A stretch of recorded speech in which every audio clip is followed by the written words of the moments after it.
Montana Territory, August 1872. The morning sun hadn't yet touched the valley floor when the deal was struck. 2 mules and a Sharps rifle for a woman. Not just any woman, Clara Bennett, 22 years old, with storm gray eyes that held more steel than surrender.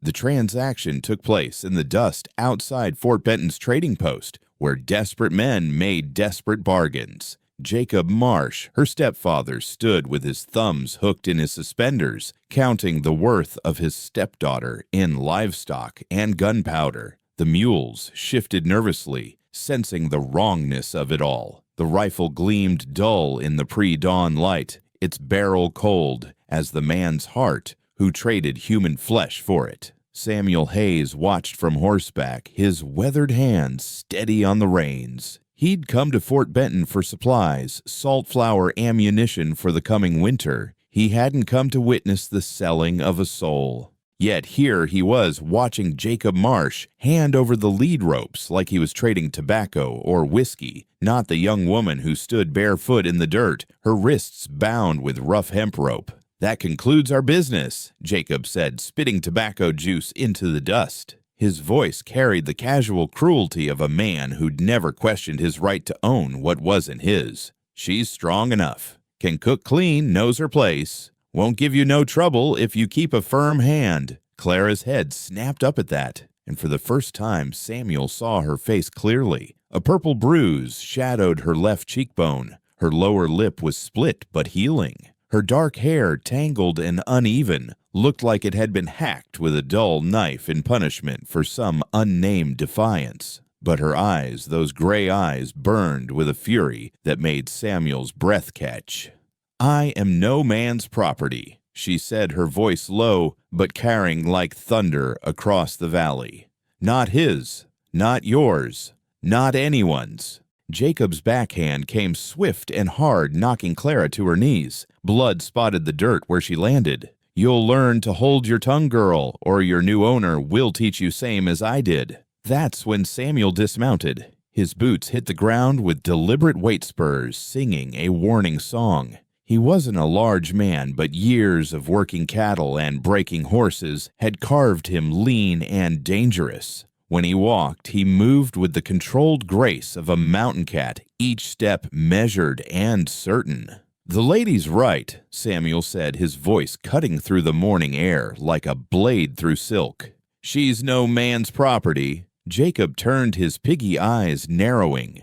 "You got a problem with legal commerce, stranger. This here's a binding transaction. I got the authority as her legal guardian till she's 25 or married. Law's on my side." Samuel looked at Clara, still on her knees in the dirt, but watching him now with those fierce gray eyes. He saw intelligence there and pain and something else, a wild hope barely daring to kindle. "Then I'm making you a better offer," Samuel said, pulling out his money pouch. $50 gold. For her freedom, not her flesh. Jacob laughed an ugly sound like a crow choking on carrion. $50, boy, you don't understand. She ain't for sale for money. Already got what I need, them mules for plowing and that rifle for protection. What I don't need is another mouth to feed through winter, especially one that don't know gratitude. Clara struggled to her feet, the rope cutting into her wrists. "Let him buy my freedom, Jacob. You'll be rid of me, and you'll have your gold."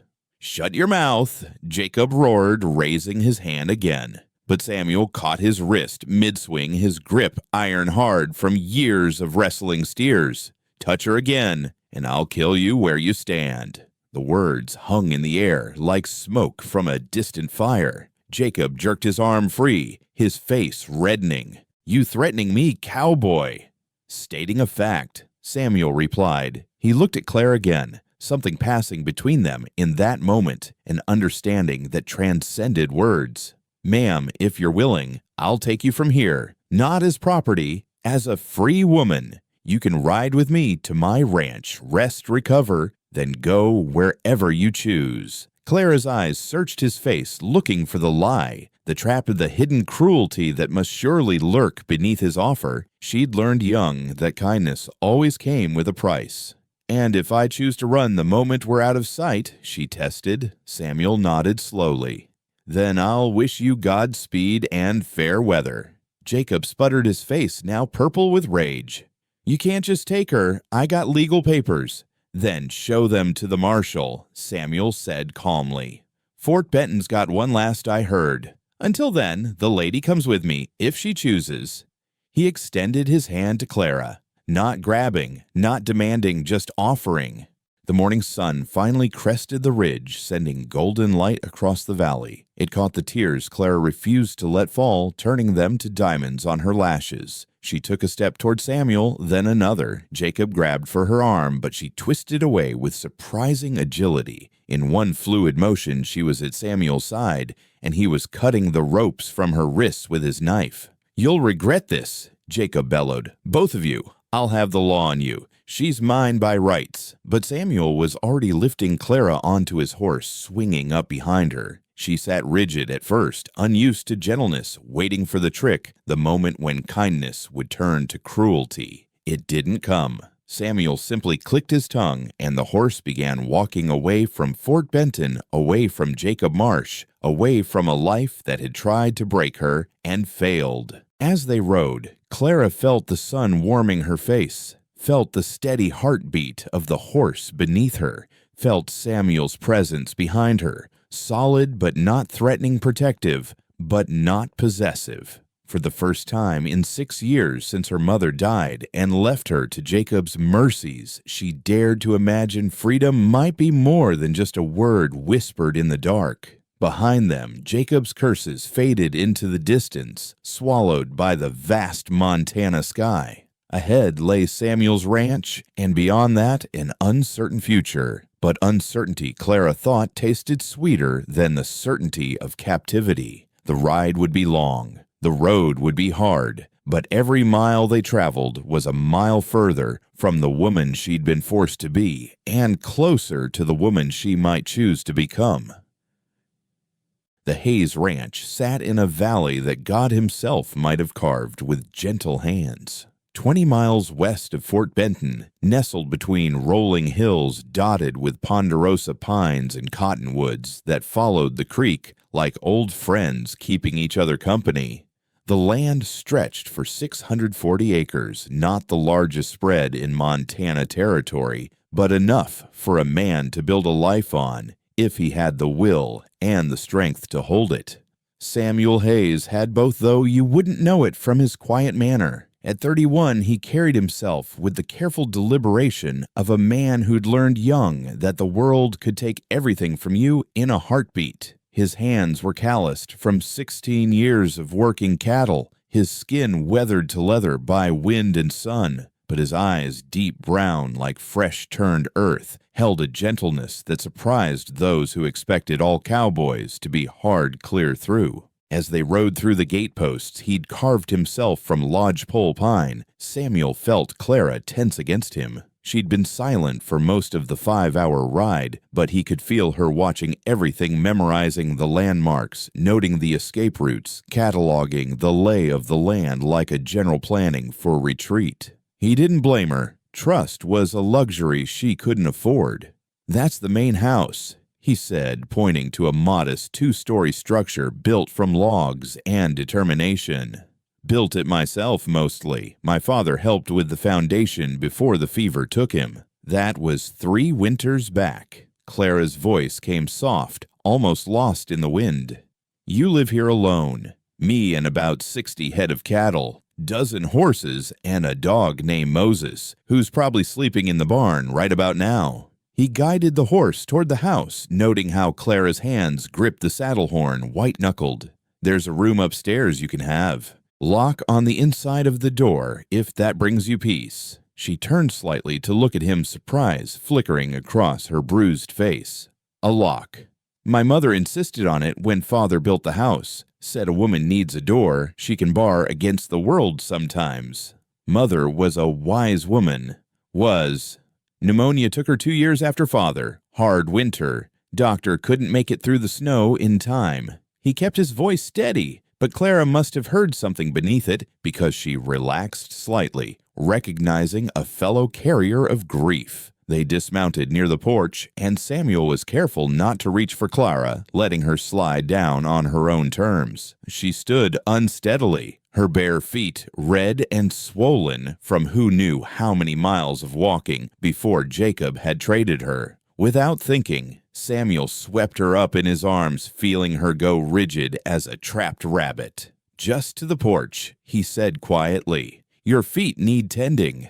She nodded once sharp and quick, but he felt her fighting every instinct that screamed at her to run. He set her down gently on the porch steps and went inside, returning with a basin of water, clean cloth, and a pair of his mother's boots he'd never been able to throw away.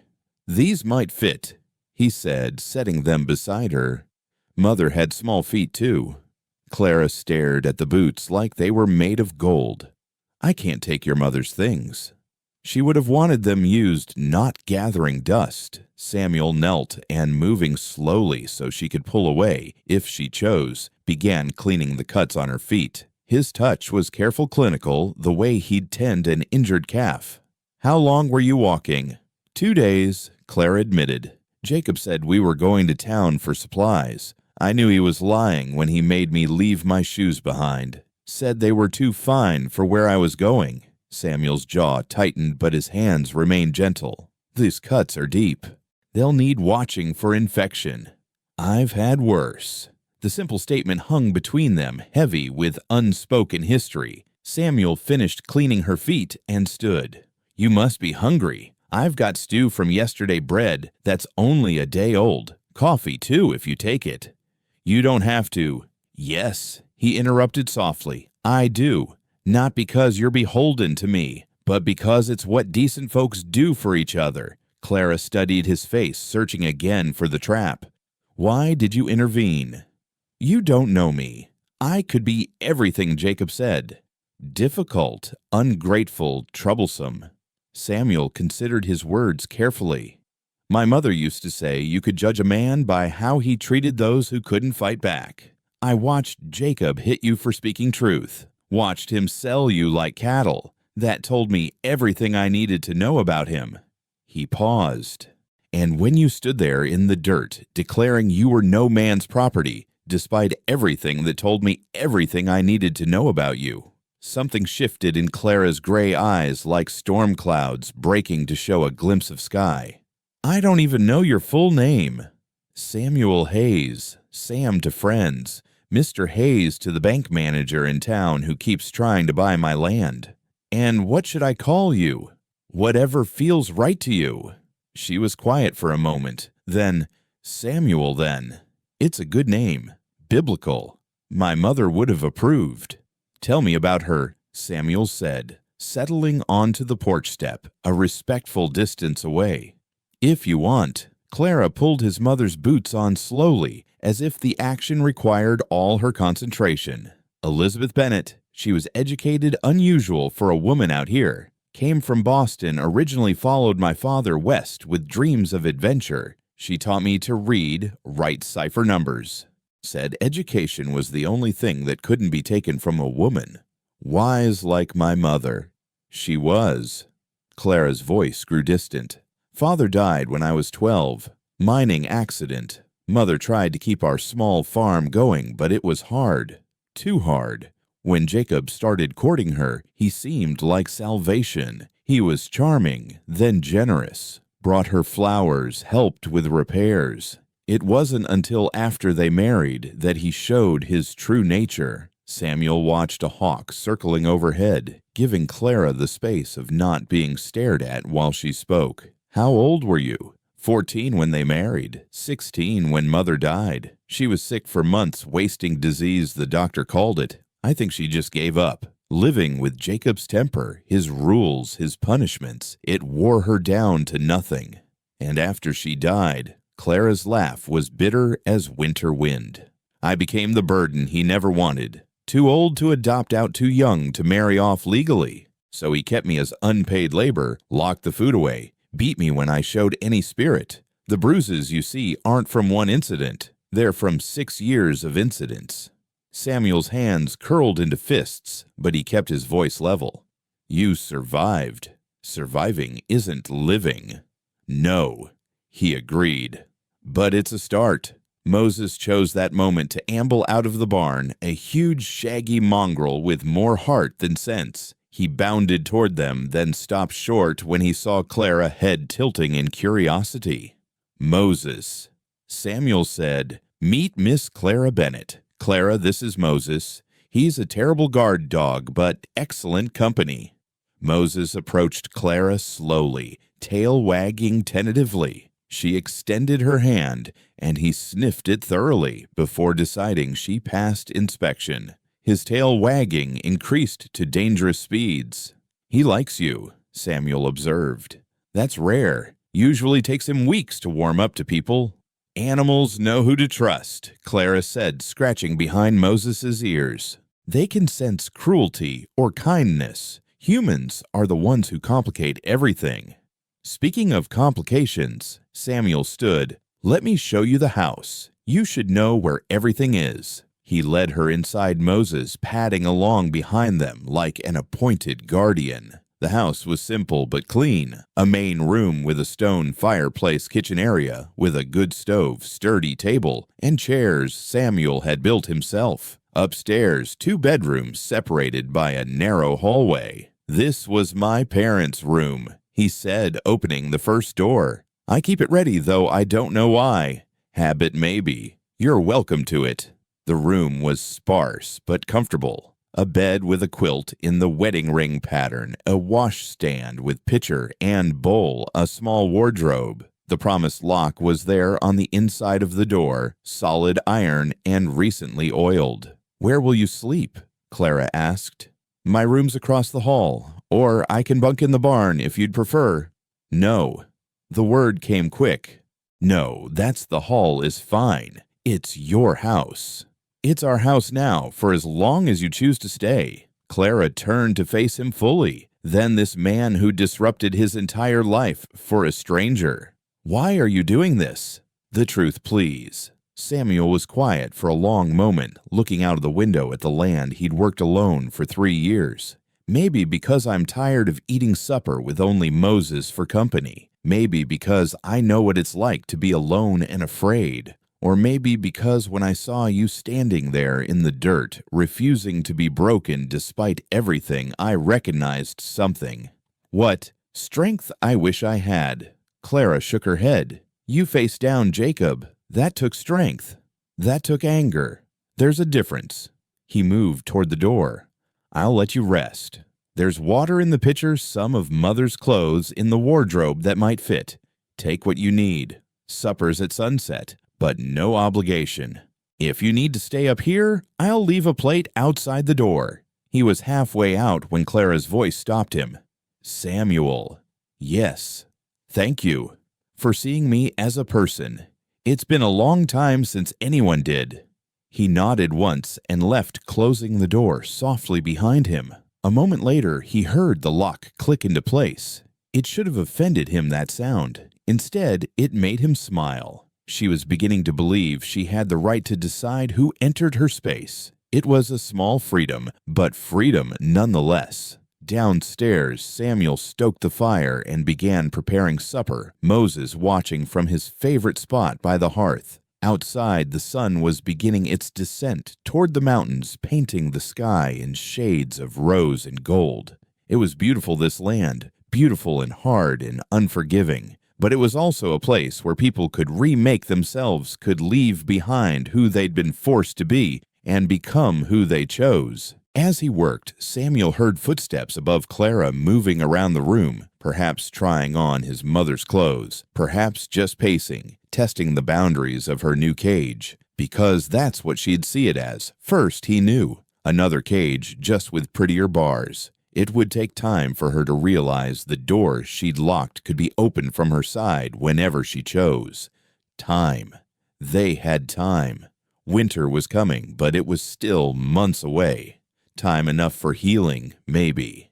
Time enough for trust to grow, like the wild roses that climbed the porch posts, slowly, tentatively, but with surprising strength once they took hold. The sound of footsteps stopped, and Samuel imagined Clara at the window, watching the same sunset, perhaps wondering if she'd traded one prison for another. He wanted to tell her she hadn't, that this was different, that here she could be free. But words were just air. Actions would have to prove what promises couldn't. So he cooked and waited and hoped that when the lock clicked open again, it would be the beginning of something neither of them had dared to imagine a chance at not just surviving, but living.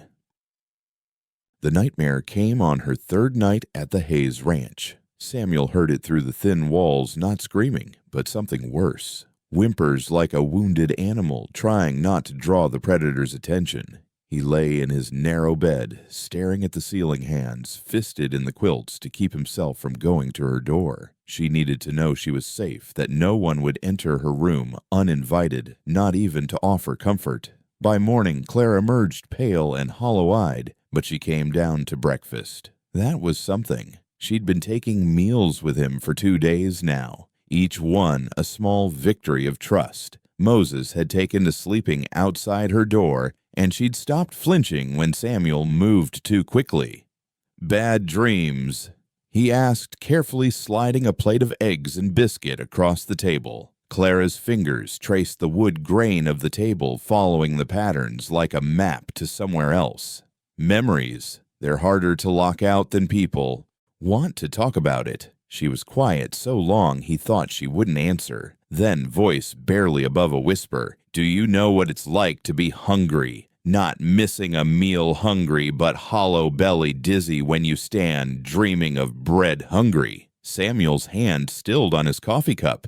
"Can't say I do. Jacob would lock the pantry for days when I displeased him. A look he didn't like, a word spoken out of turn. Once I smiled at the delivery boy who brought flour from town. Jacob saw it as flirtation, said I was trying to shame him with loose behavior. 3 days no food, just water from the well."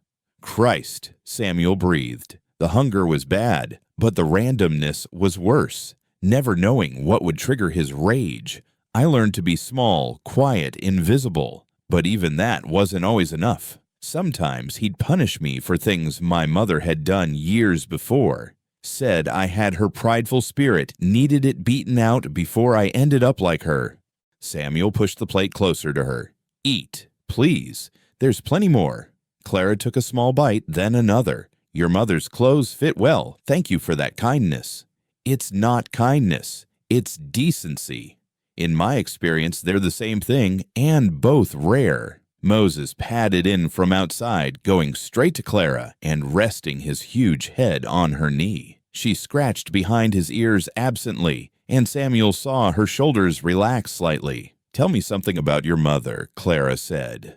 "A good memory." Samuel leaned back, grateful for the shift. She used to sing while she cooked, hymns mostly, but sometimes old Scottish ballads her grandmother taught her. Had a voice like honey poured over gravel, rough but sweet. Even the cattle would stop grazing to listen. My mother sang too, lullabies even when I was too old for them. Said music was medicine for wounded spirits. Clara's eyes grew distant. The night she died, she tried to sing one last song. Couldn't finish it. I've been trying to remember the ending for 6 years. What was the song, "In the Sweet By and By"? You know it. Samuel nodded, and in his rough cowboy's voice sang softly, "There's a land that is fairer than day, and by faith we can see it afar." Clara's eyes filled with tears she didn't let fall. "For the Father waits over the way to prepare us a dwelling place there." They finished together, their voices blending in the morning kitchen. "In the sweet by and by we shall meet on that beautiful shore." The silence that followed was full, but not uncomfortable. Moses's tail thumped against the floor, the only sound until Clara spoke again. "She made me promise to stay strong, to survive Jacob until I could escape. But surviving took pieces of me. Each beating, each humiliation, each day of being treated as less than human, it carved something away. I'm not sure what's left is worth saving." Samuel stood abruptly, moving to the window. "See that field out there? The one that looks dead and barren." Clara joined him, keeping careful distance between them. Yes. Lightning strike hit it 2 summers ago. Burned everything to ash. I thought nothing would ever grow there again. But come spring, the wild flowers came back thicker than ever. Turns out fire puts nutrients back in the soil, makes things grow stronger. I'm not a wildflower, Samuel. No, he agreed. You're stronger. Flowers just have to survive weather. You survived cruelty. That takes a different kind of strength. Clara turned to study his profile. You speak like someone who knows about survival. Samuel's jaw worked for a moment before he answered. I was 20 when my parents died, 21 when Sarah left. Sarah. Girl I was going to marry. We'd been planning it since we were 16, but after my parents died, I changed. Grief made me hard to live, with angry one day, silent the next. Sarah tried, but I was drowning and pulling her down with me. She left a note saying she loved me but couldn't watch me destroy myself. Married a shopkeeper in Billings 3 months later. I'm sorry. Don't be. She was right to leave. I wasn't fit company for anyone then. Spent a year drinking, fighting, trying to outrun the pain. Nearly lost the ranch to neglect and whiskey. What changed? Samuel turned from the window. Moses, actually. Found him as a pup, half dead in a snowbank. Probably the runt abandoned by his mother. I was drunk, feeling sorry for myself, and here was this tiny thing, barely breathing, but still trying to live. Figured if a frozen pup could fight that hard, maybe I could too. Moses, hearing his name, came to lean against Samuel's leg, and Clara saw the bond between them two survivors who'd saved each other.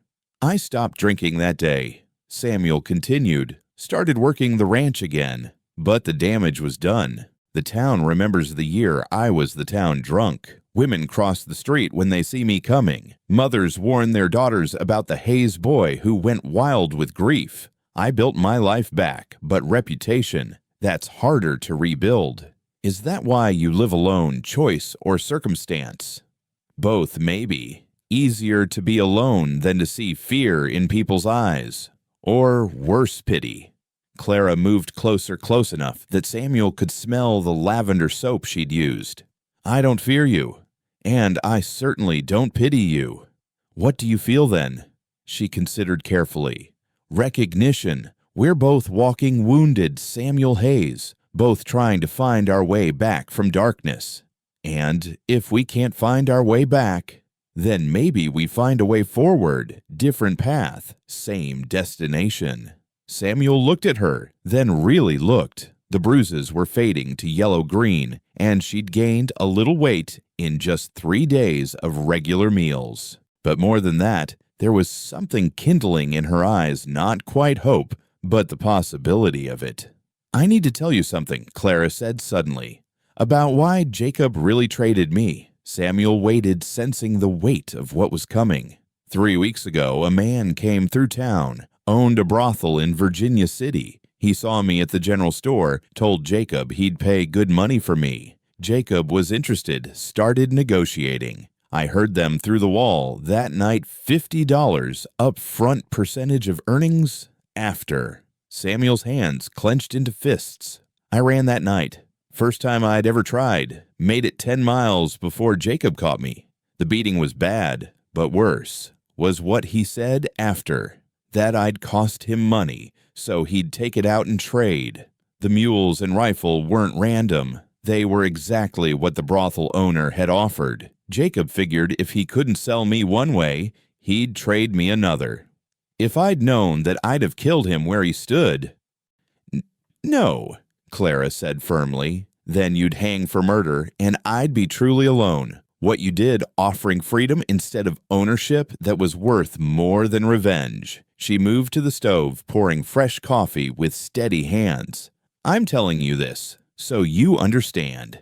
I'm not just running from Jacob. I'm running from a fate that would have killed me slower than a beating, but just as surely. Every day here, every kindness you show, every moment I'm treated as human, it's not just healing, it's resurrection. Samuel accepted the coffee she offered, their fingers brushing in the exchange. Neither pulled away. My mother used to read from Ezekiel, Clara continued. The valley of dry bones where God breathes life back into the dead. I used to think it was just a story. But standing in your kitchen, wearing your mother's dress, drinking coffee, I made myself without asking permission. I understand it now. Sometimes death isn't physical. Sometimes it's spiritual. And sometimes, if you're very lucky, someone comes along who helps you breathe again.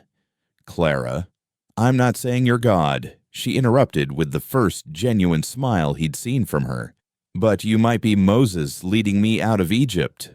Thought I was Samuel. Biblical either way. They stood there in the morning light, two damaged souls recognizing something in each other that went beyond attraction or need. It was deeper, the bone-deep recognition of finding another person who understood that sometimes the greatest courage was simply choosing to wake up another day. I should check the cattle, Samuel said finally, though he made no move to leave. I thought I'd work on the garden plot, Clara offered. If that's acceptable. Everything here is acceptable if it brings you peace. Clara set down her cup and surprised them both by reaching out to touch his hand. What if I want more than peace? What if I want to actually live again? Samuel turned his hand palm up, letting her fingers rest in his. Then we'll figure out what that looks like, together if you'll have me. I'm broken, Samuel, maybe beyond fixing. Not broken, he said softly. Forged. There's a difference. Broken things are weak at the mended places. Forged things are stronger for having been through the fire. Clara squeezed his hand once before letting go.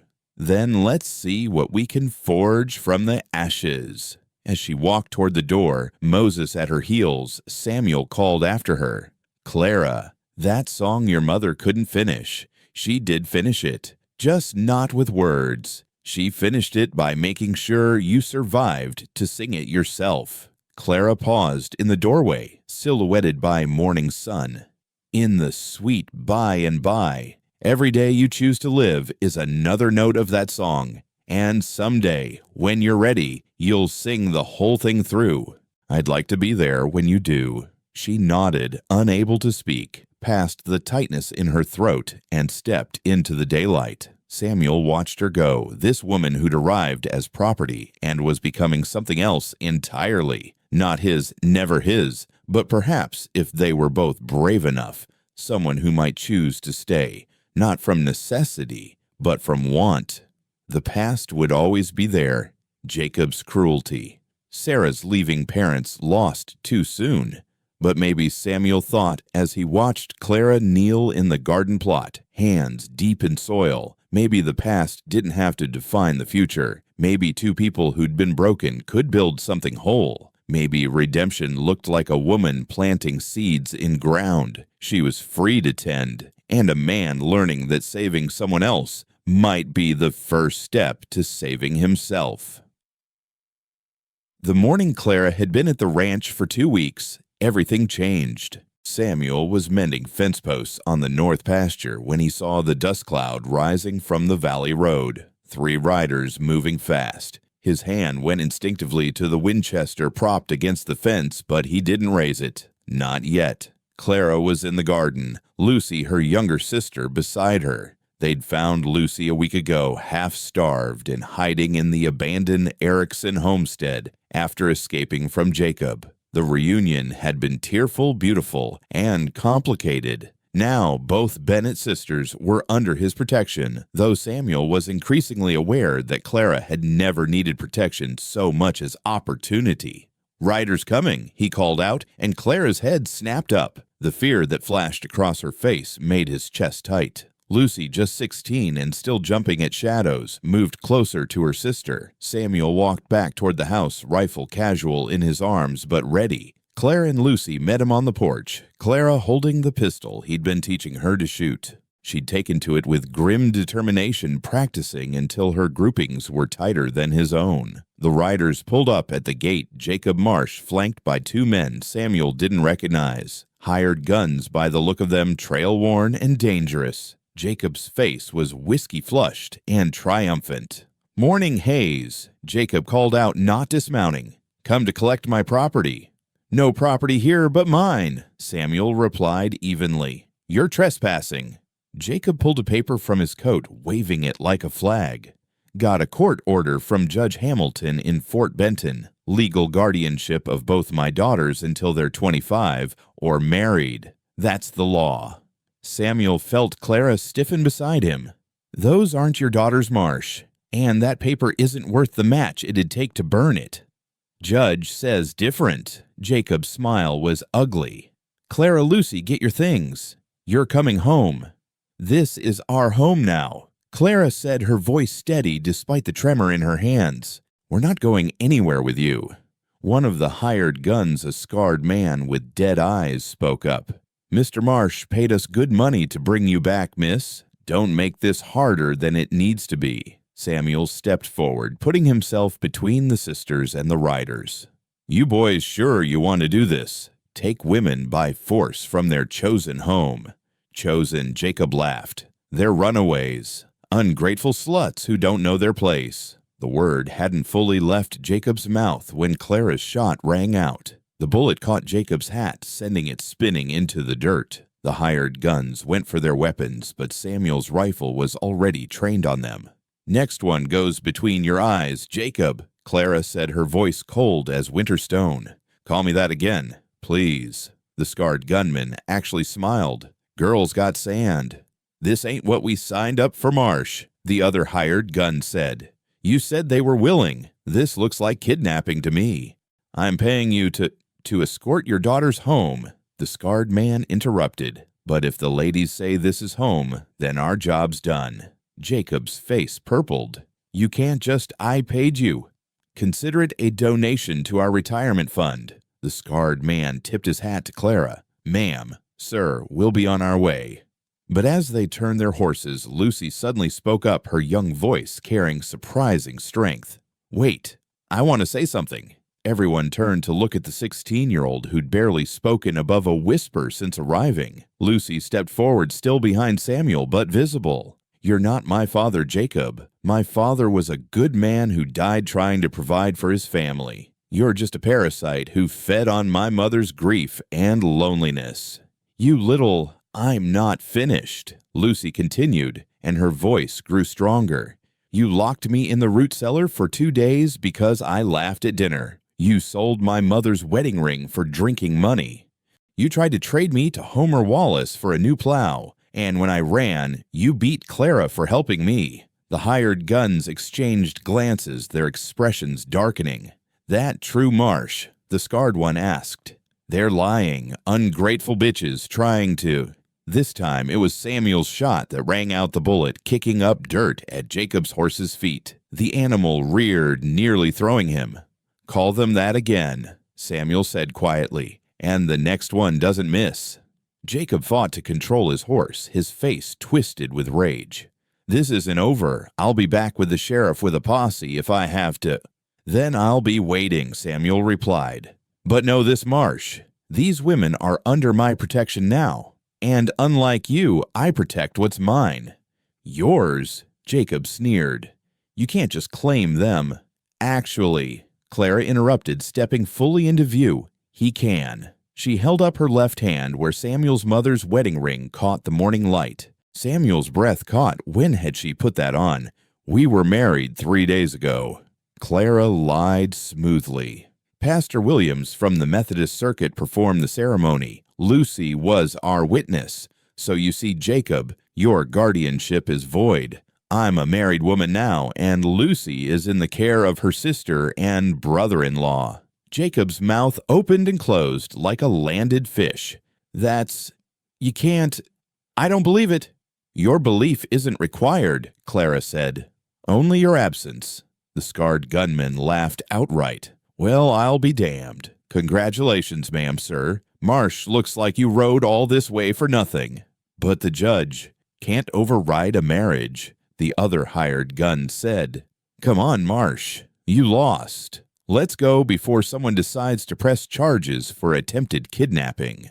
Jacob looked between the guns, pointed at him the hired men who'd abandoned his cause, and the sisters standing firm on the porch. "This isn't over," he said again, but the threat sounded hollow now. "Yes," Clara said with quiet finality, "it is." They watched Jacob and the hired guns ride away, dust settling in their wake like the end of a bad dream. Only when they were specks on the horizon did Samuel lower his rifle. "That was quick thinking," he said to Clara. "The marriage story." Clara pulled off the ring, offering it back to him. "I'm sorry. I saw it in your mother's jewelry box when I was cleaning. I shouldn't have—" "Keep it," Samuel said softly. "At least for now, in case they come back." Their eyes met and held something unspoken passing between them. Lucy cleared her throat. "So, we're not actually going to get married, right? Because that would be awkward." Clara blushed. "Of course not. It was just a story." But Samuel noticed she slipped the ring into her pocket instead of returning it to the house. That evening, as they sat down to supper, the moment felt different. They'd faced danger together, stood as a united front. Lucy was chattering about learning to shoot like her sister, and Moses was begging for scraps, but Samuel and Clara kept catching each other's eyes across the table. "Thank you," Clara said suddenly, "for standing with us. You could have been killed." "So could you. That was quite a shot." "I was aiming for his head." Samuel choked on his coffee. "What?" "Joking," Clara said with a small smile. "Mostly." Lucy giggled the first time they'd heard her laugh since she'd arrived. "You should see your face, Mr. Hayes." "Call me Samuel," he said. "Or Sam. We're family now, of sorts." The word hung in the air, family. None of them had one anymore, not in the traditional sense. But sitting there in the lamp-lit kitchen, Moses at their feet, the threat of Jacob, at least temporarily, defeated something new was forming. Not quite family yet, but the possibility of it. "I've been thinking," Clara said, "about what happens next." Samuel waited, aware that Lucy was watching them both with keen interest. "I can't keep pretending to be married to you," Clara continued. "It's not fair to you, and eventually people will realize it's a lie." "Then we stop pretending," Samuel said. Clara's eyes widened. "What are you saying?" "I'm saying maybe we make it real. Not now," he added quickly, seeing her alarm. "But someday, if you wanted. If we both wanted." Lucy looked between them. "Are you proposing?" "I'm proposing the possibility of a proposal," Samuel said carefully. "When Clara's ready. If she's ever ready. No pressure, no expectations. Just possibility." Clara fingered the ring in her pocket. "You barely know me."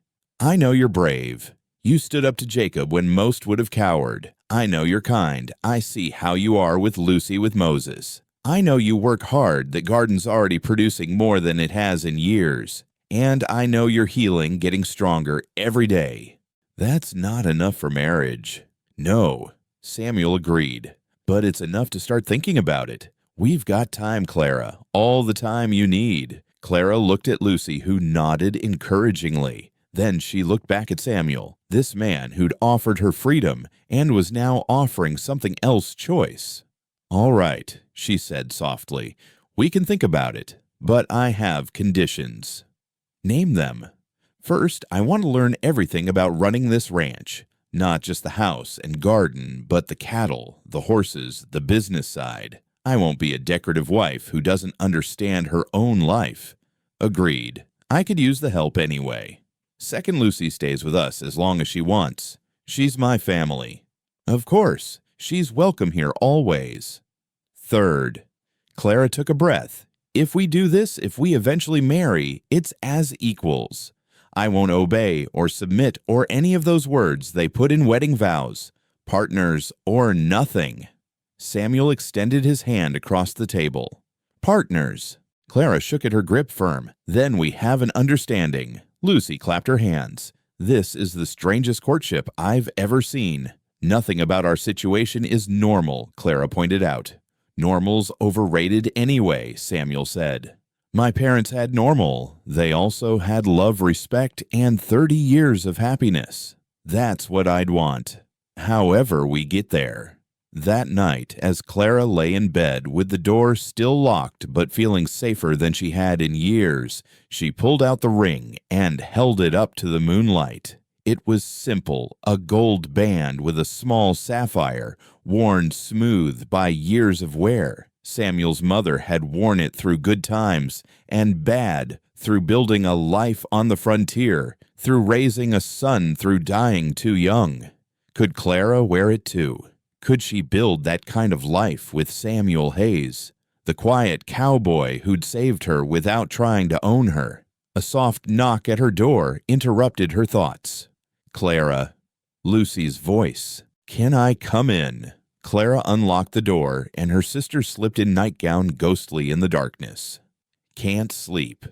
"Thinking," Lucy said, climbing into bed beside her sister like they used to when they were young, before Jacob, before everything went wrong. "Are you really considering marrying him?" "I don't know. Maybe. He's nothing like Jacob." "That's not a good enough reason." "No," Clara agreed. "But the way he looks at me like I'm whole, not broken, that might be." Lucy was quiet for a moment. "I think Mama would like him." "You do?" "He's kind but not weak, strong but not cruel. And he makes you smile. I haven't seen you really smile in years until today." Clara pulled her sister close.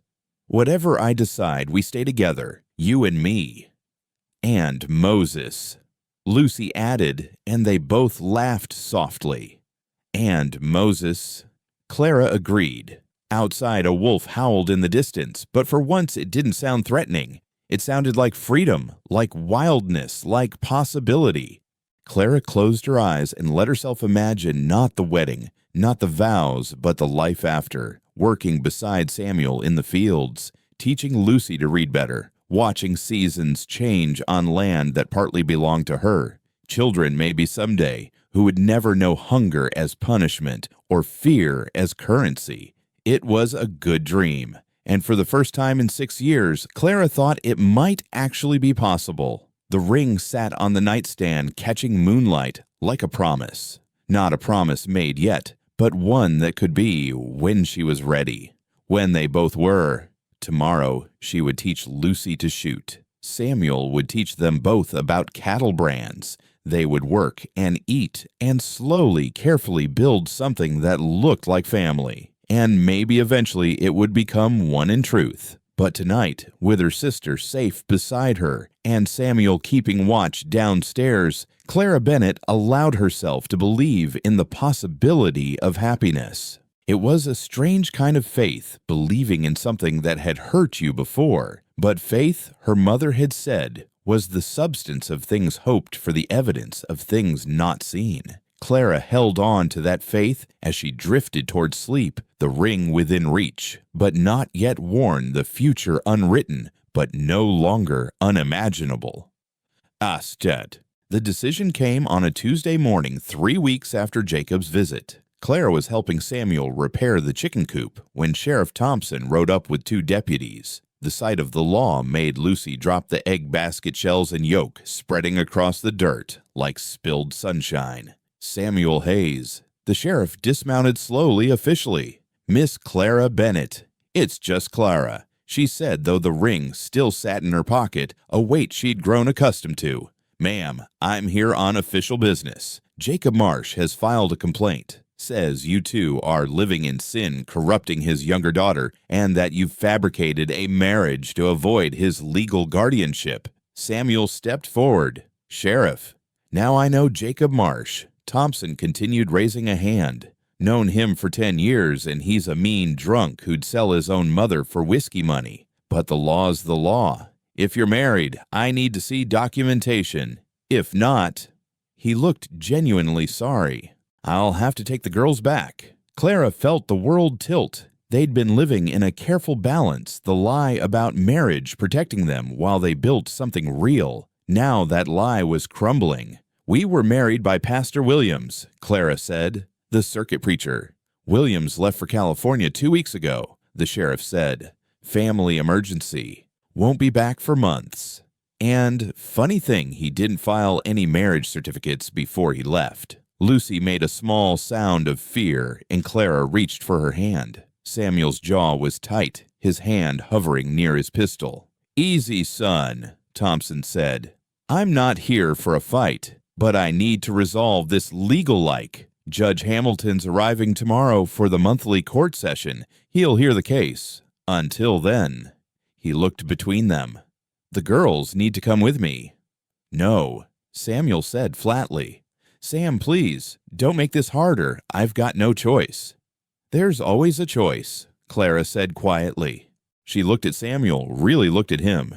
3 weeks of working beside him, sharing meals, building trust. 3 weeks of almost touches and caught glances. 3 weeks of Lucy laughing again, of Moses herding them all like sheep, of feeling like maybe home wasn't a place, but the people you chose. Sheriff Free Clara said, "What if we got married right now?" Thompson blinked. "Pardon? You're a legal representative of the territory. You can perform marriages. It's within your authority." "Well, yes, but—" "Then marry us." Clara pulled the ring from her pocket, holding it out to Samuel. "If you're willing." Samuel stared at her, this woman who'd arrived in his life like a thunderstorm and changed everything. "Clara, you don't have to—" "I know what I don't have to do," she interrupted. "I'm asking what you want to do." The sheriff coughed. "This is highly irregular." "Our whole situation is irregular," Clara pointed out. "But it's also legal, 2 adults choosing to marry. Lucy as witness. You as officiant. What could be more proper?" Samuel took the ring from her hand, their fingers brushing. "You sure?" "I'm sure I trust you. I'm sure Lucy needs protection. I'm sure I want to try building something real here." She took a breath. "Are those enough reasons?" "What about love?" Lucy asked quietly. Clara looked at her sister, then at Samuel. "Love can grow. Mama always said it was more about choosing than feeling. I choose this. I choose him." She turned to Samuel. "If you'll have me." Samuel thought about the empty years before Clara, the quiet house, the solitary meals. He thought about these past weeks, Clara's strength, her determination, the way she hummed when she thought no one was listening. He thought about Lucy calling him brother yesterday while he taught her to rope. "I'll have you," he said simply, "today, and whatever comes after." Sheriff Thompson sighed. "Well, I'll be damned. All right then, but we do this proper. Deputies, you're witnesses. Lucy, you stand with your sister.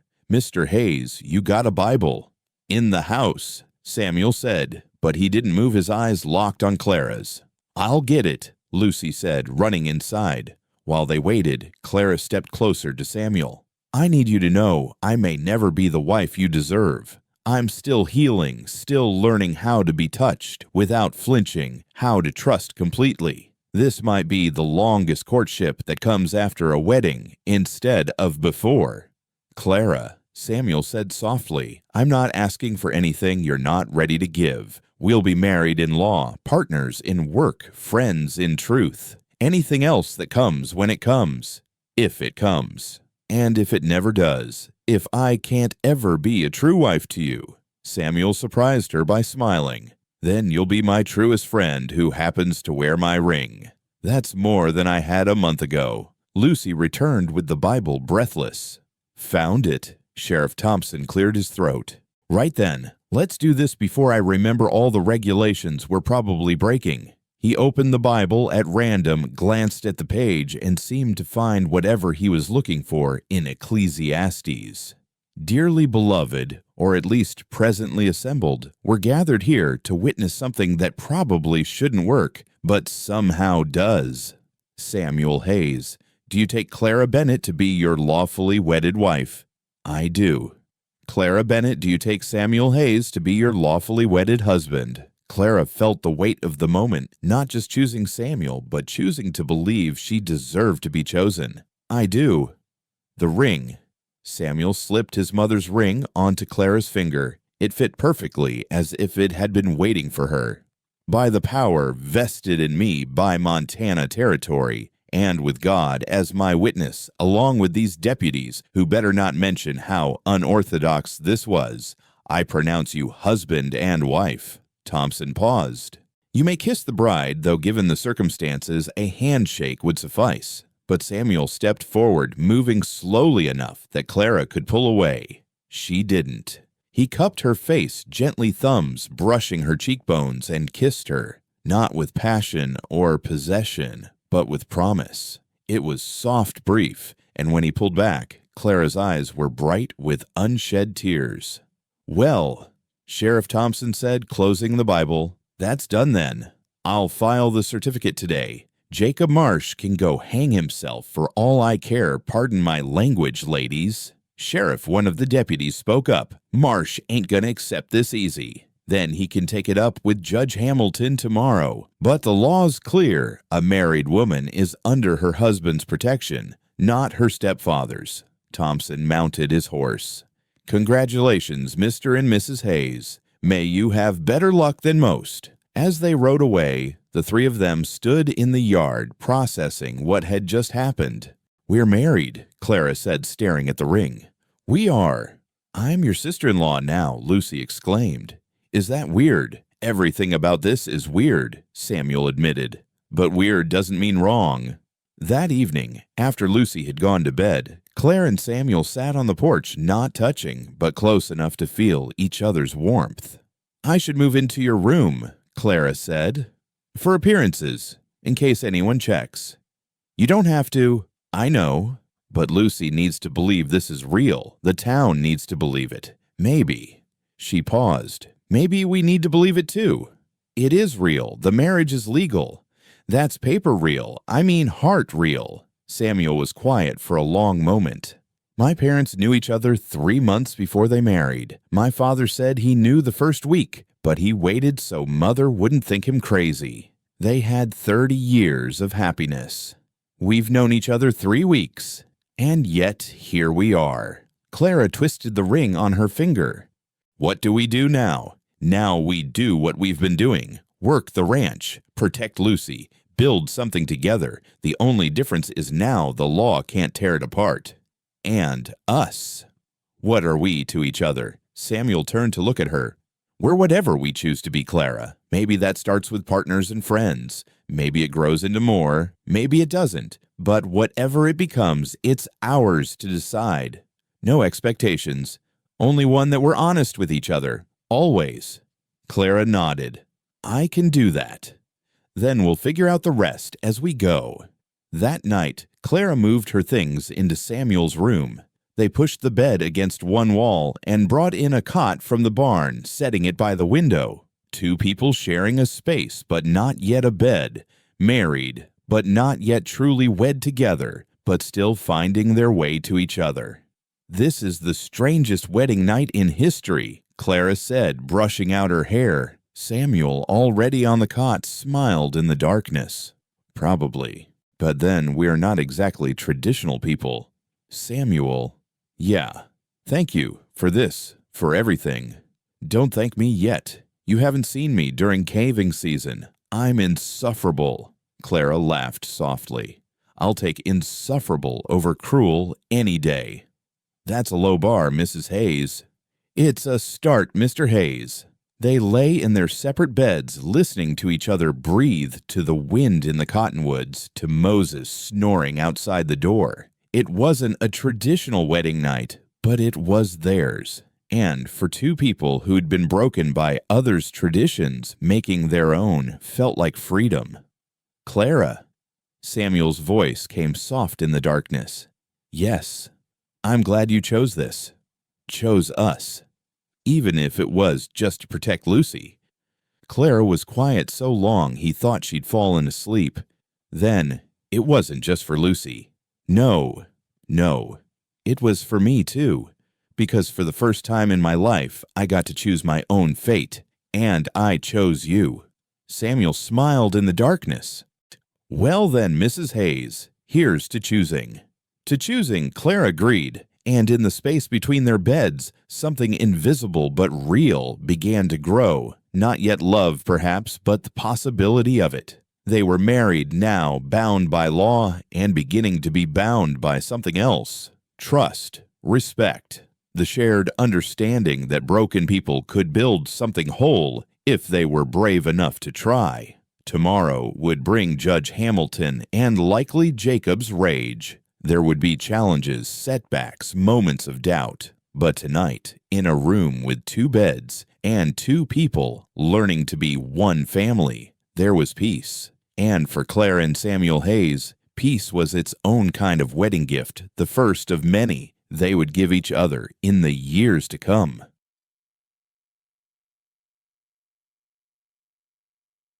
The first morning of their marriage, Claire awoke to find Samuel already gone, his cot neatly made.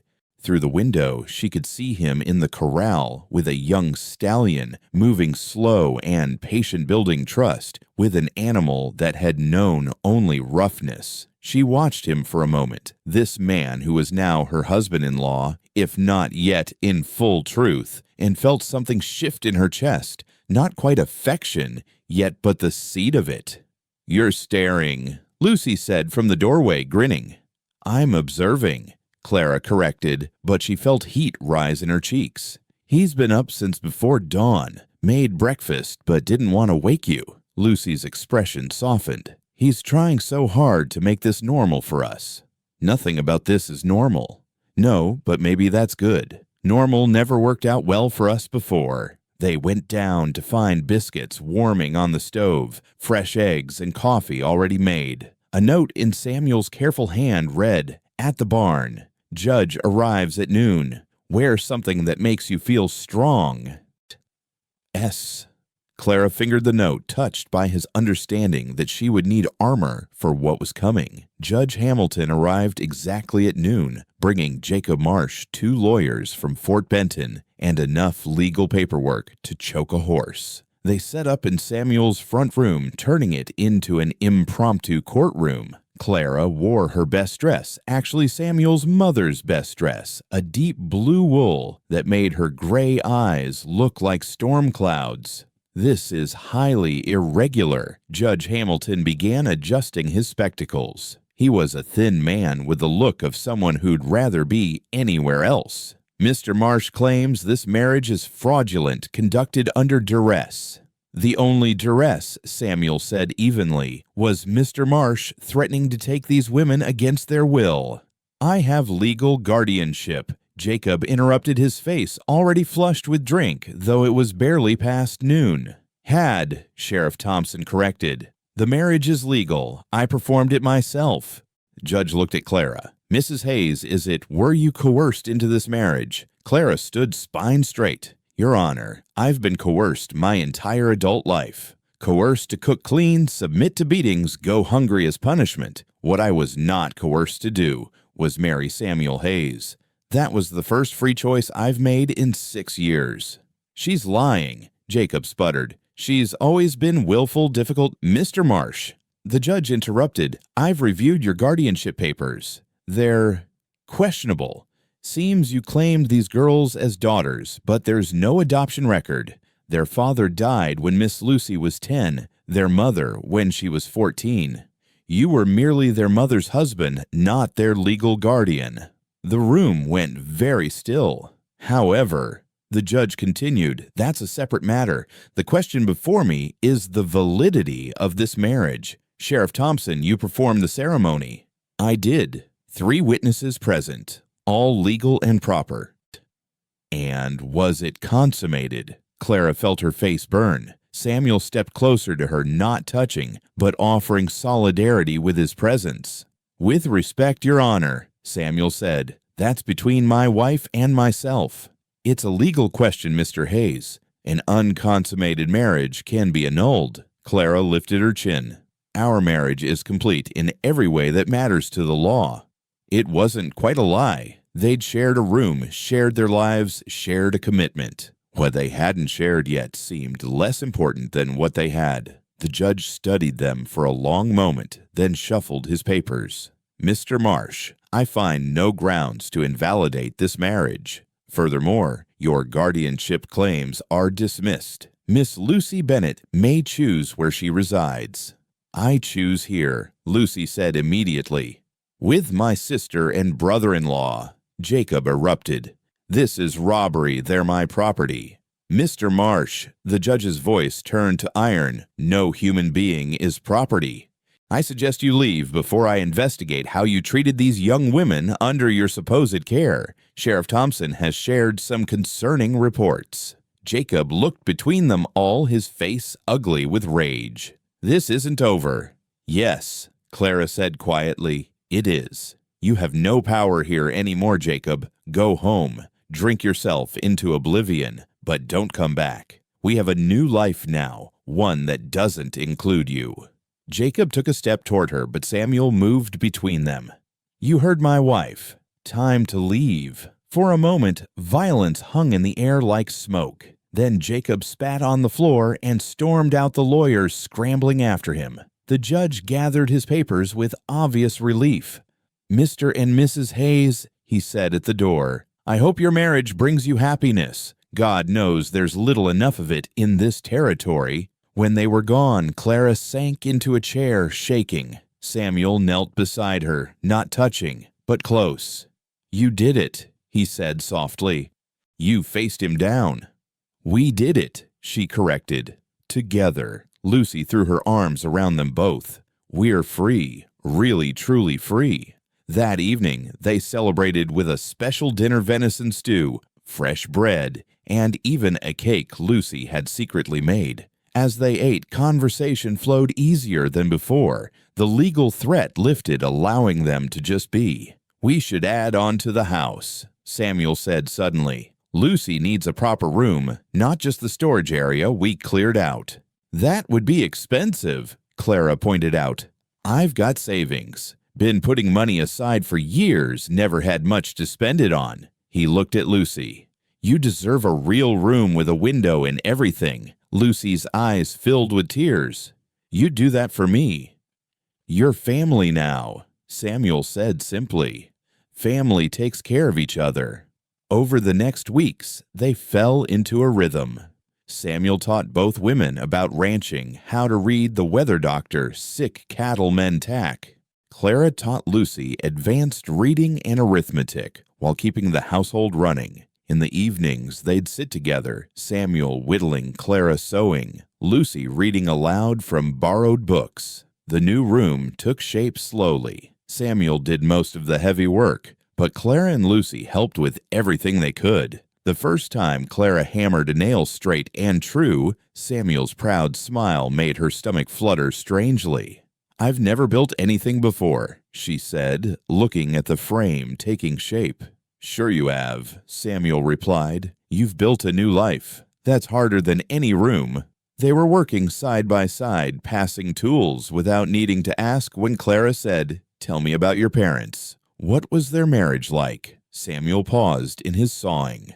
"They argued sometimes. Mother had a temper when riled, and father could be stubborn as a mule. But they always made up before sundown. Father said going to bed angry was like leaving a wound untended, it would only fester. My parents never argued. Mother just submitted. Even when father was alive, she made herself small, agreeable. Clara tested the wall frame for stability. I swore I'd never do that. And you haven't.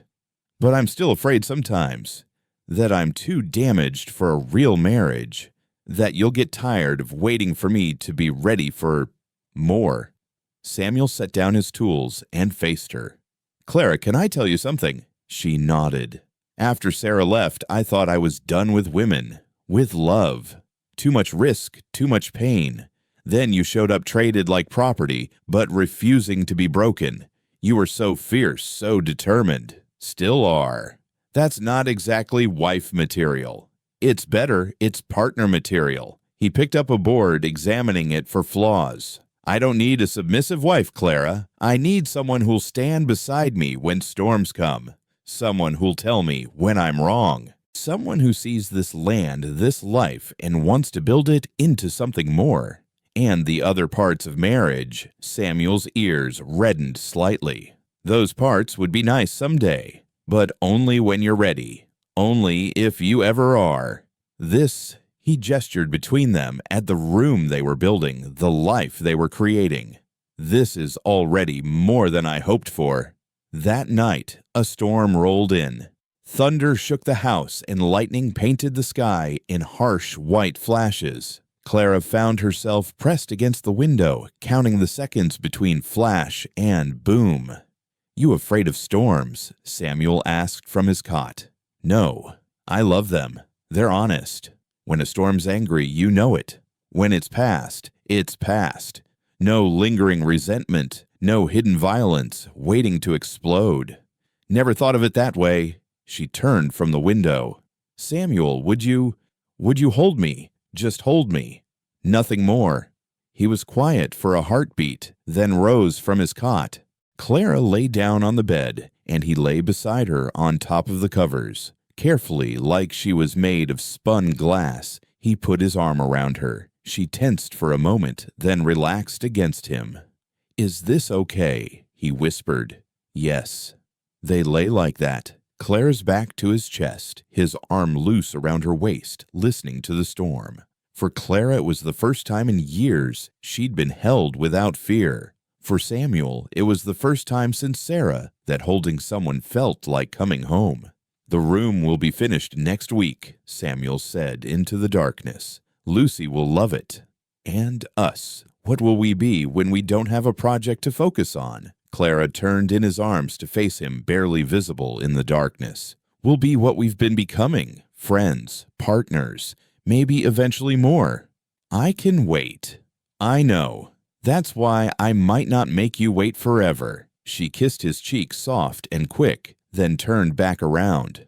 They stayed that way until dawn, fully clothed, barely touching, but somehow more intimate than many wedding nights. Outside, the storm passed, leaving the air clean and new. In the morning, Lucy found them like that and smiled. She didn't say anything, just started making breakfast, humming the hymn their mother used to sing. Clara heard it and joined in from the bedroom, their voices blending. Samuel listened, marveling at how his empty house had become so full of life. A week later, Lucy's room was finished. They had a small ceremony of sorts, Lucy carrying her few possessions into the space that was truly hers. She cried when she saw the bookshelf Samuel had built, the curtains Clara had sewn, the small desk by the window where she could study.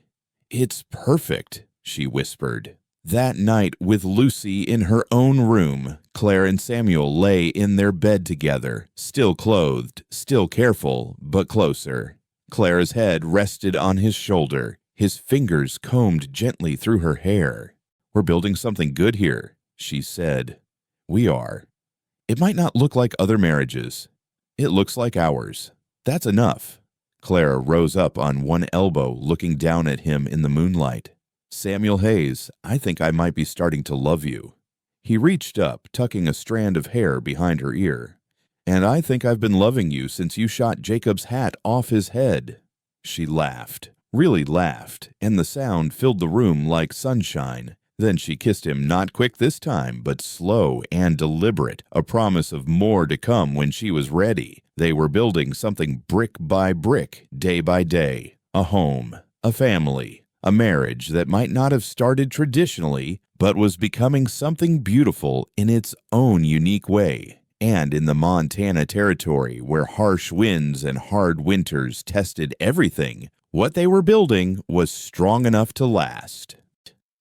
The Harvest Dance was the social event of the season in Cedar Ridge, and Clara had been dreading it for weeks. It would be their first appearance as a married couple before the entire community, and she knew the whispers would follow them like dust on a dry road.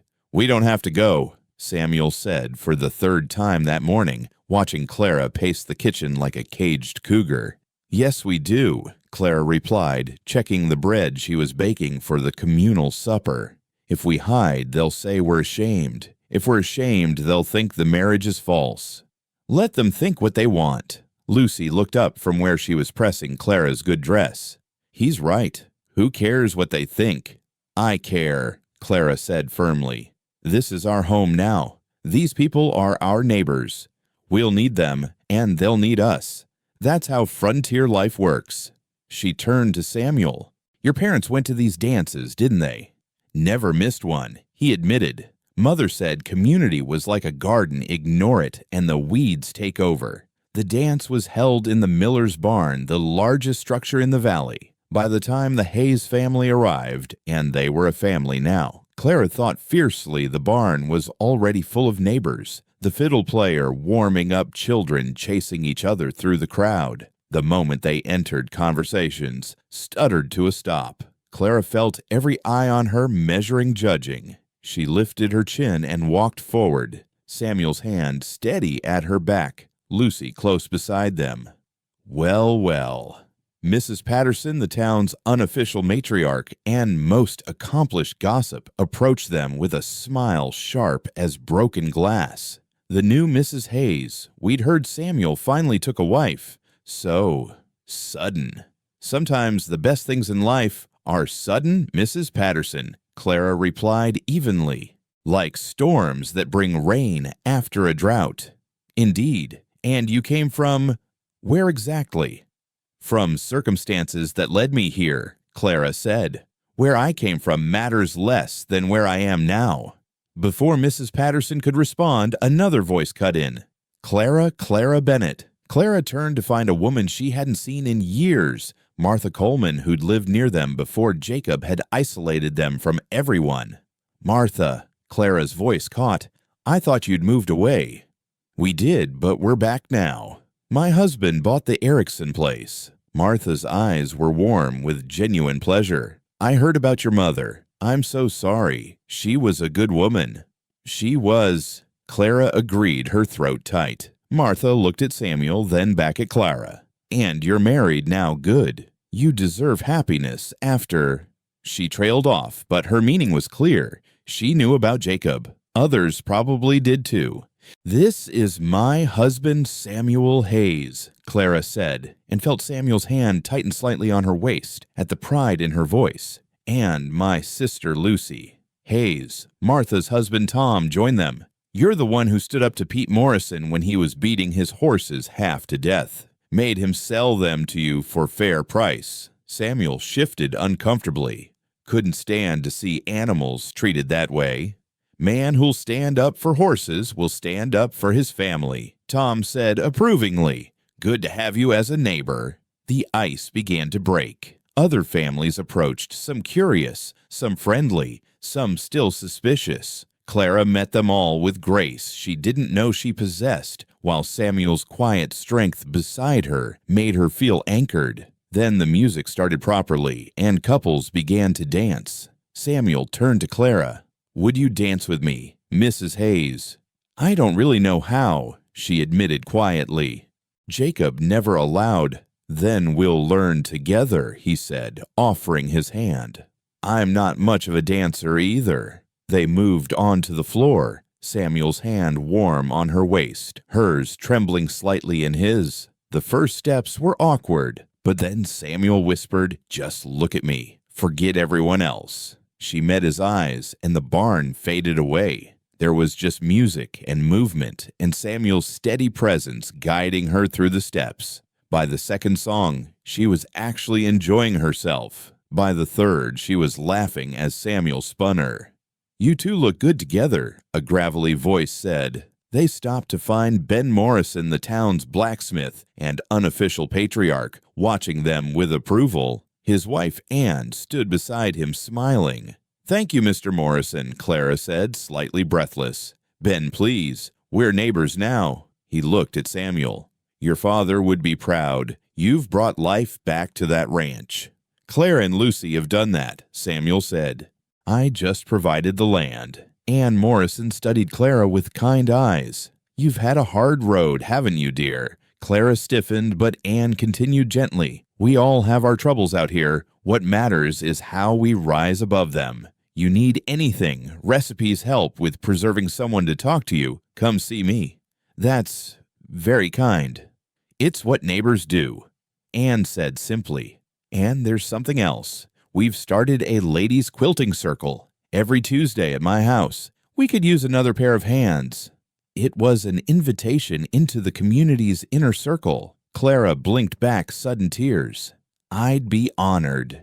As the evening wore on, the atmosphere warmed. Lucy danced with the Morrison boy, closely supervised by his parents and Samuel. Clara helped serve food, falling into easy conversation with the other women. Stories were shared about Samuel's parents, how his mother had delivered half the babies in the valley, how his father had helped everyone raise their barns. "You've got big shoes to fill," Mrs. Patterson said, but somehow it sounded less cutting now. "I'm not trying to fill them," Clara replied, just hoping to walk alongside them. Near midnight, when the crowd had thinned and the children were sleeping on hay bales, old Walter McKay pulled out his harmonica. He was ancient, had been in the valley since before it had a name, and when he played, everyone listened. "This was Caroline Hayes's favorite," he said, nodding to Samuel. "Played it at her wedding and at yours father's funeral. Seems right to play it now." The melody was haunting and beautiful, something between a hymn and a love song. Samuel stood and offered Clara his hand again. This time they danced slow and close her head on his shoulder, his chin resting on her hair. "People are accepting us," she whispered. "They're accepting you," he corrected. "I'm just the lucky fool who married you." She pulled back to look at him. "Samuel." But before she could finish, a commotion erupted outside. Horses riding hard. The barn door slammed open, and there stood Jacob with 3 rough-looking men.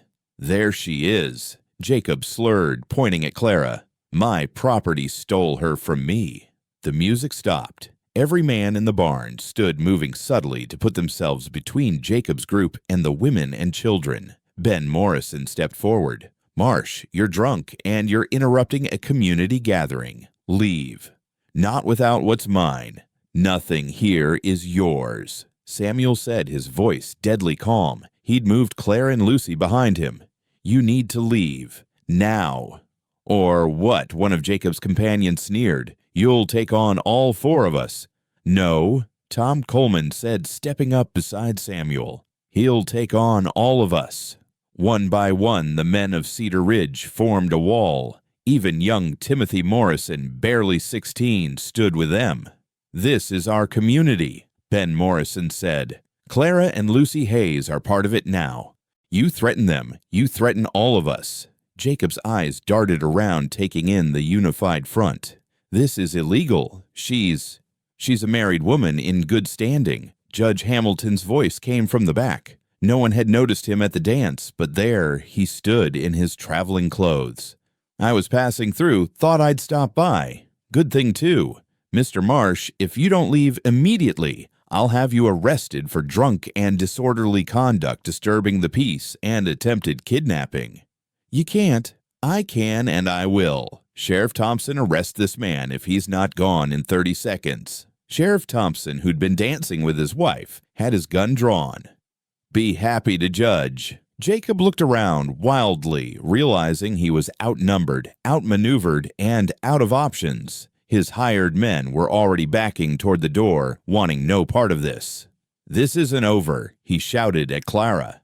"Yes, it is," she said, stepping out from behind Samuel. "Look around you, Jacob. This is my family now. This is my community. You have no power here. You never will again." The entire barn stood with her ranchers, farmers, shopkeepers, their wives and children, people who'd known hardship and helped each other through it, people who'd decided Clara and Lucy were worth protecting. Jacob fled, his men following. The barn stayed silent until the sound of horses faded into the night. Then Ann Morrison started clapping. Others joined in, and soon the barn rang with applause. Clara stood stunned as neighbor after neighbor approached, offering support, promising to watch for Jacob, welcoming her truly into their community. "Thank you," she kept saying. "Thank you all." "No need for thanks," Ben Morrison said gruffly. "Samuel's father helped me save my ranch during the drought of '61. His mother delivered all 5 of my children. We remember our debts out here." "But I'm not them." "No." Ann Morrison interrupted. "You're you. And that's enough. You stood up to that man. You're working the ranch. You're raising your sister right. That makes you one of us." Later, as they rode home under a canopy of stars, Lucy asleep in the wagon bed, Clara leaned against Samuel's shoulder. "They stood up for us," she said wonderingly.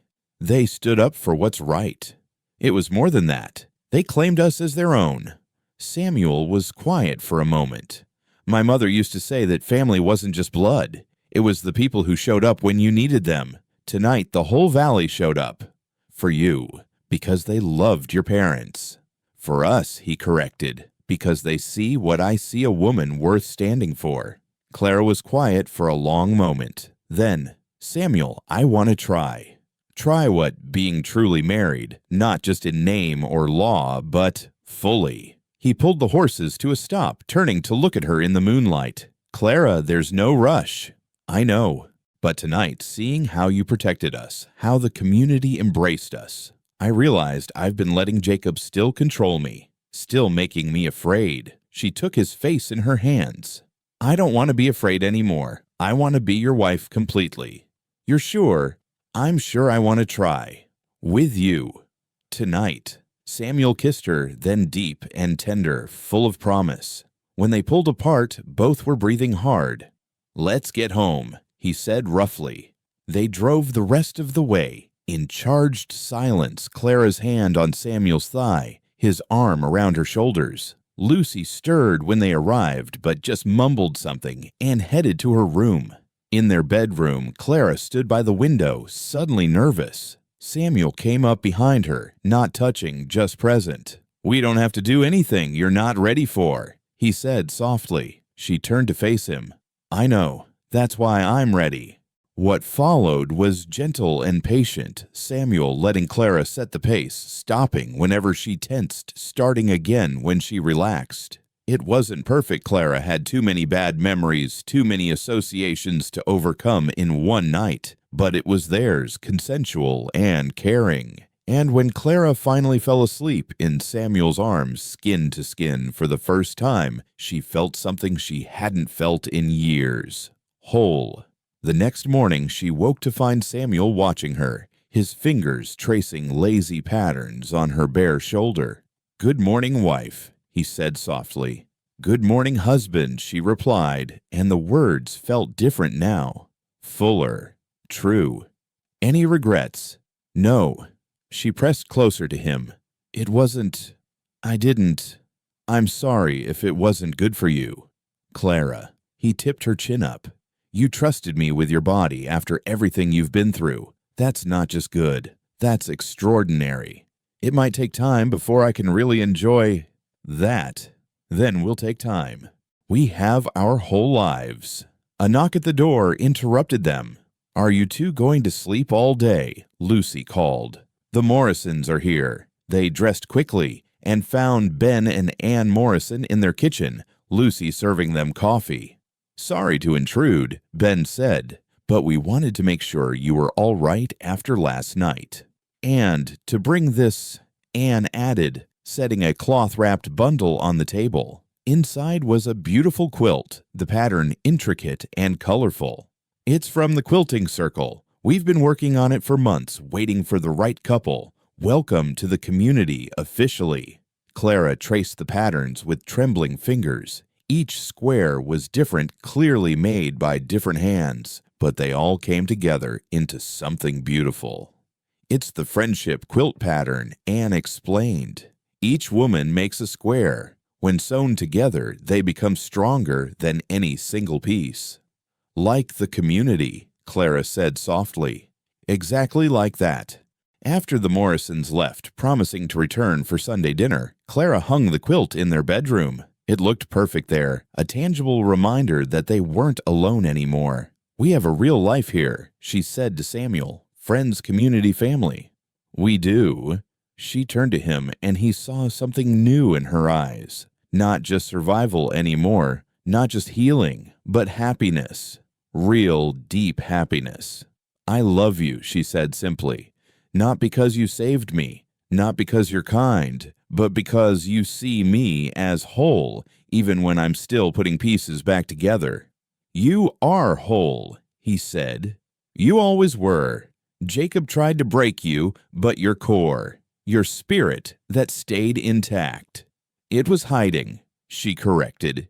You helped me find it again. That Sunday, their house filled with neighbors for dinner. The Morrisons, the Colemans, even Mrs. Patterson, who brought her famous apple cake as a peace offering. Lucy played hostess, glowing with pride at their full table. Moses begged scraps from everyone equally, as Clara looked around the table at Samuel carving the roast at Lucy, laughing at something Timothy Morrison said, at Anne Morrison teaching her a new stitch, at the men discussing plans for a new barn raising. She realized this was what she'd been looking for all her life. Not just safety, not just survival, but belonging. Jacob had tried to isolate her, to make her believe she was worthless and alone. But here in this simple ranch house in the Montana Territory, surrounded by people who'd chosen to stand with her, Clara Bennett Hayes had found her place in the world. And it was home. The blizzard came without warning on a Tuesday in late January, 3 months after the harvest dance. Samuel had been watching the sky all morning, the way the clouds pressed down heavy and gray, the unnatural stillness in the air.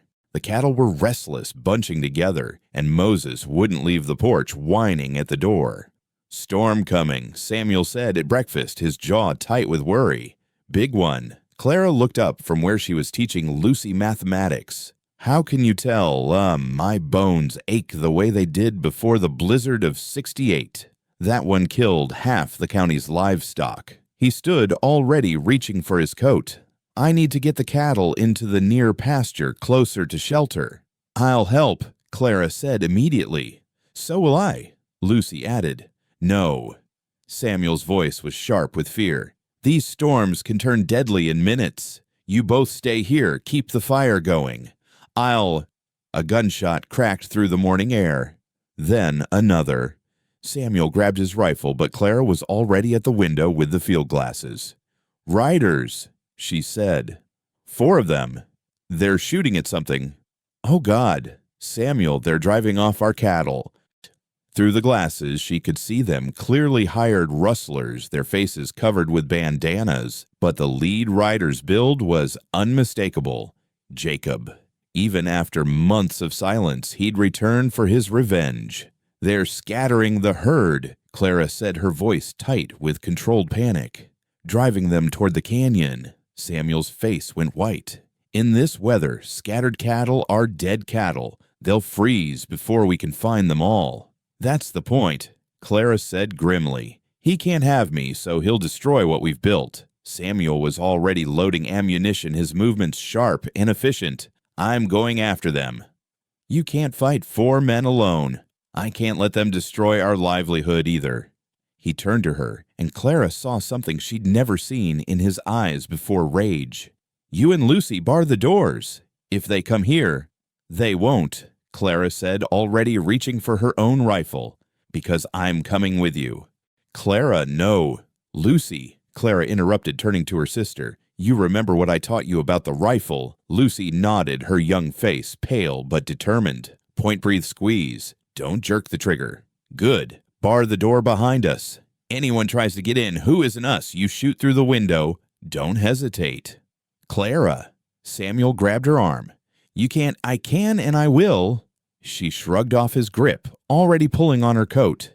"Those cattle are our future. Lucy's future. I won't let Jacob take another thing from us." They rode out into the growing wind, the temperature dropping so fast, Clara's breath froze in crystalline clouds. The cattle were scattered across the valley, some already heading toward the deadly canyon, where the wind would freeze them against the rock walls. The rustlers were whooping and firing, driving them further apart. "We need to turn the lead cattle," Samuel shouted over the wind. "If we can turn the leaders, the rest will follow." They rode hard, Clara lower in the saddle than she'd ever been trusting her horse to find footing in the deepening snow. A rustler saw them coming and fired. The bullet sang past Clara's ear, and she heard Samuel curse. Then Clara did something that surprised everyone, including herself. She didn't retreat. Instead, she spurred her horse directly at the shooter, raising her rifle one-handed, like Samuel had taught her. Her shot took the man's hat off, and her second shot fired, while at full gallop hit his shooting arm. He dropped his gun, clutching his shoulder, and fled. "Where did you learn to shoot like that from horseback?" Samuel yelled. "I didn't," Clara shouted back.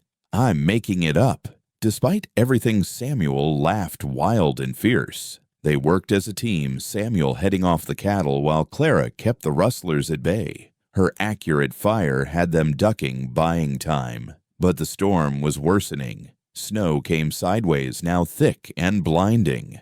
The world narrowed to white chaos and the bawling of frightened cattle. Then Clara saw him, Jacob, spurring his horse toward Samuel, gun raised. Samuel was focused on turning a group of young steers, his back exposed. "Samuel!" Clara screamed, but the wind tore her voice away. She didn't think. She just acted. Kicking her horse into a desperate gallop, she rode straight at Jacob, low in the saddle. At the last second, she launched herself from her horse, tackling Jacob from his mount. They hit the ground hard, rolling in the snow. Jacob was stronger, heavier, but Clara fought with the fury of someone with everything to lose. They grappled for his gun, Clara's hands going numb from cold, Jacob's breath hot and whiskey sour in her face.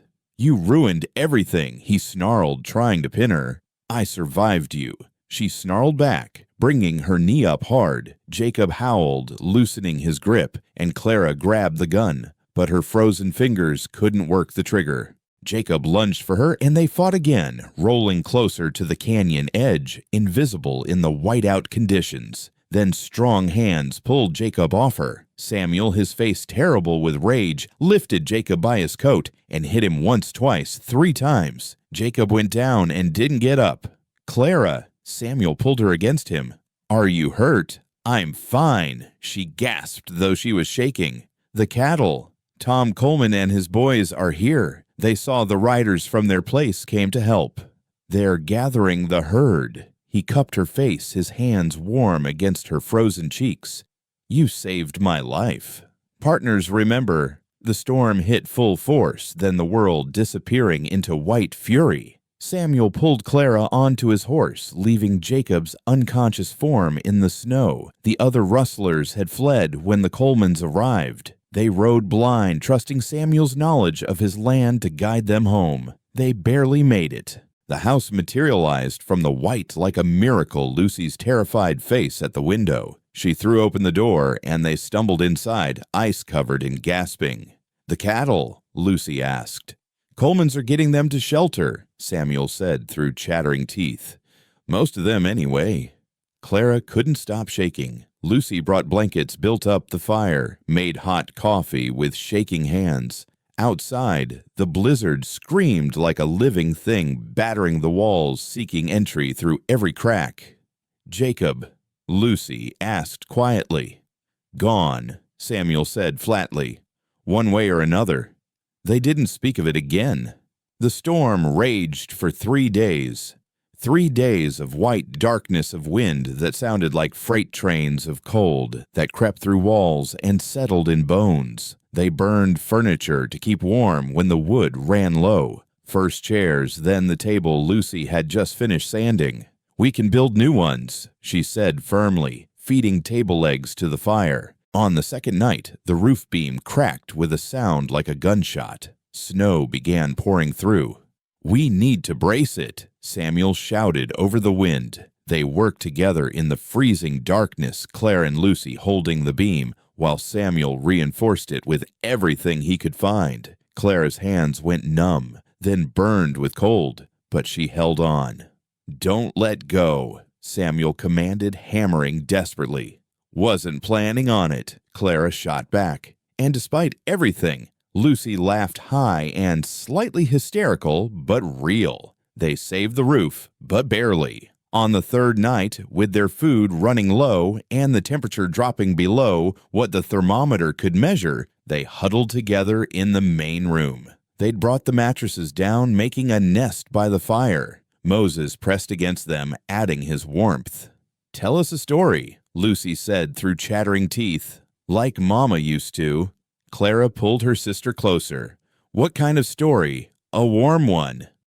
So Clara told them about a place where summer never ended, where flowers bloomed year-round, and the sun was always gentle. Samuel added details: the color of the eternal ocean, the taste of fruit that never knew frost. Lucy fell asleep between them, her breathing steady. "We might not make it," Clara said quietly to Samuel. "We'll make it." "But if we don't, Clara," he pulled her closer. "We'll make it. All three of us, I promise." "You can't promise that."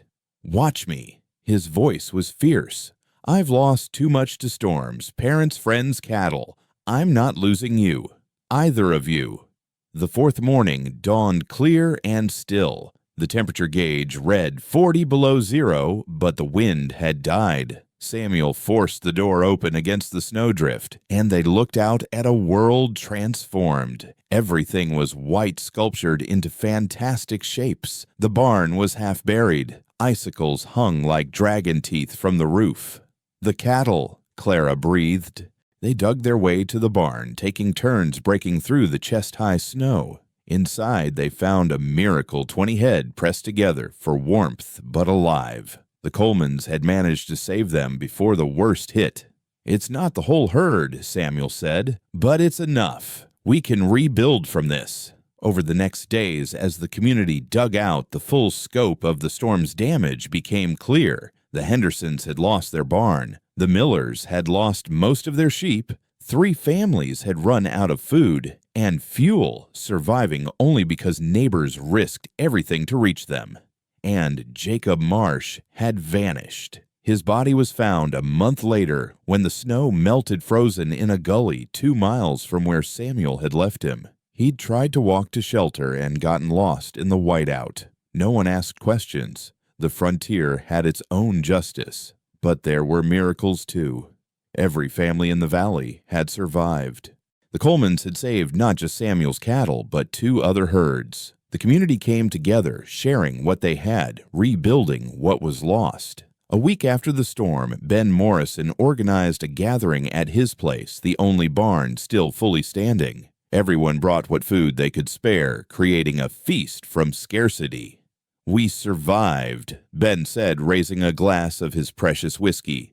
"We're battered, broken, maybe, but not beaten."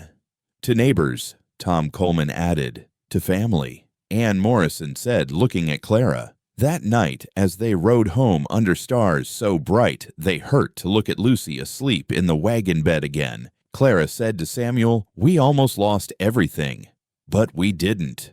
We could have, if the Colemans hadn't come, if the roof had collapsed, if the cold had been worse."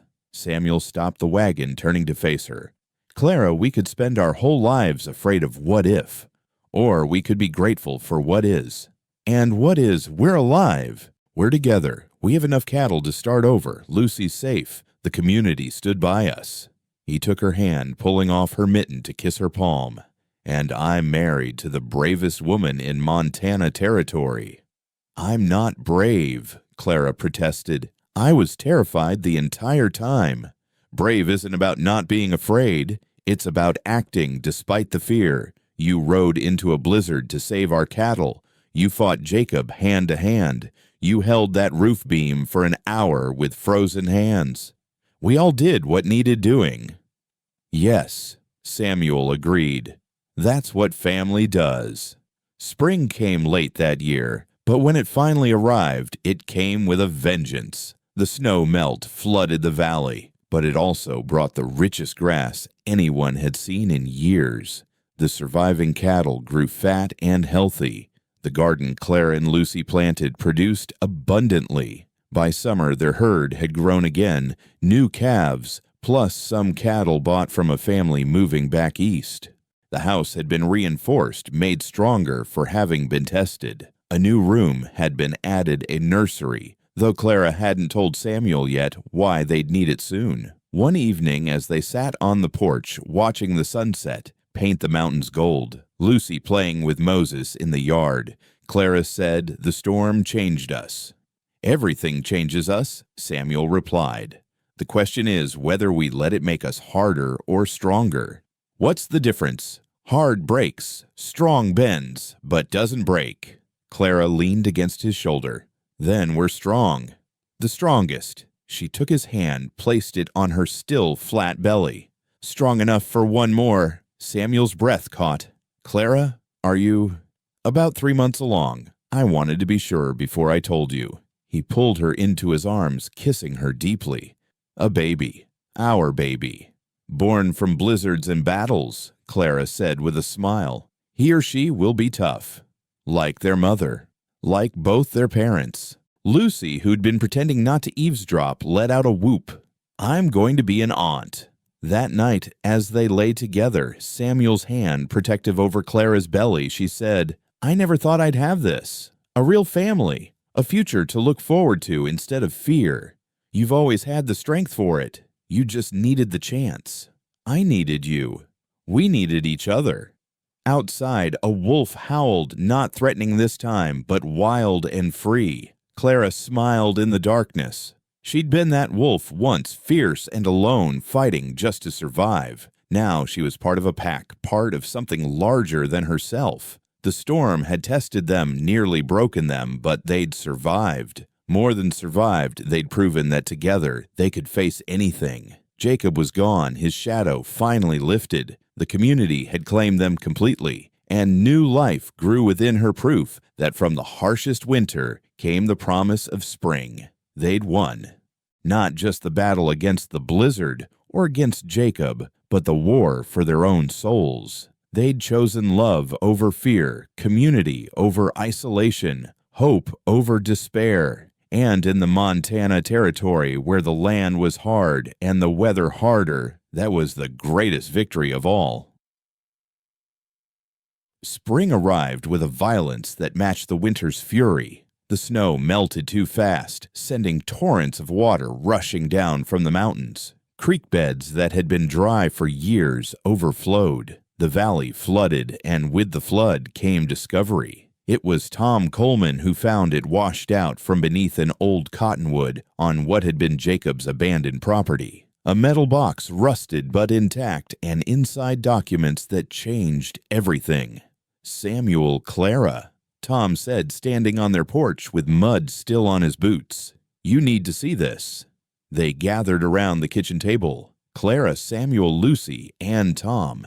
Inside the box were deeds, certificates, and most shocking of all, a will. Elizabeth Bennet's will dated 2 weeks before her death. Clara's hands shook as she read her mother's careful script. "I, Elizabeth Bennet Marsh, being of sound mind, but failing body, leave all my possessions and property rights to my daughters Clara and Lucy Bennet. This includes the inheritance from their father's mining claim, held in trust at the Bank of Fort Benton, which my husband, Jacob Marsh, has no legal claim to." "Mining claim," Lucy whispered. Samuel kept reading. "The sum of $8,000 in gold certificates to be divided equally between my daughters upon their majority or marriage." Clara sank into a chair. She hid money. She knew what Jacob was, and she hid money for us. "There's more," Tom said grimly. "Look at this."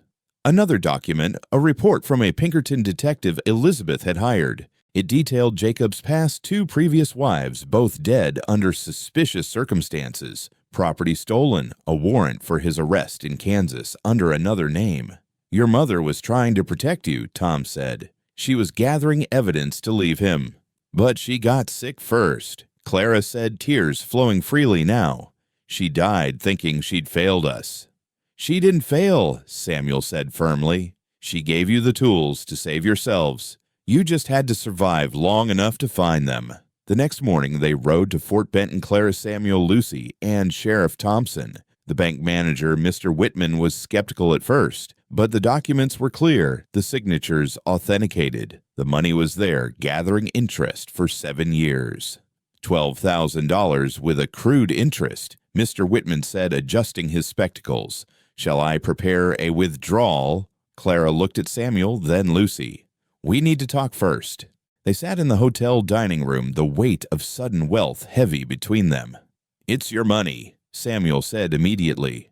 "Yours and Lucy's. Your father earned it. Your mother preserved it." "I'm your wife," Clara reminded him. "What's mine is yours. Not this. This is your independence, your security." Lucy spoke up. "I want to go to school. Real school.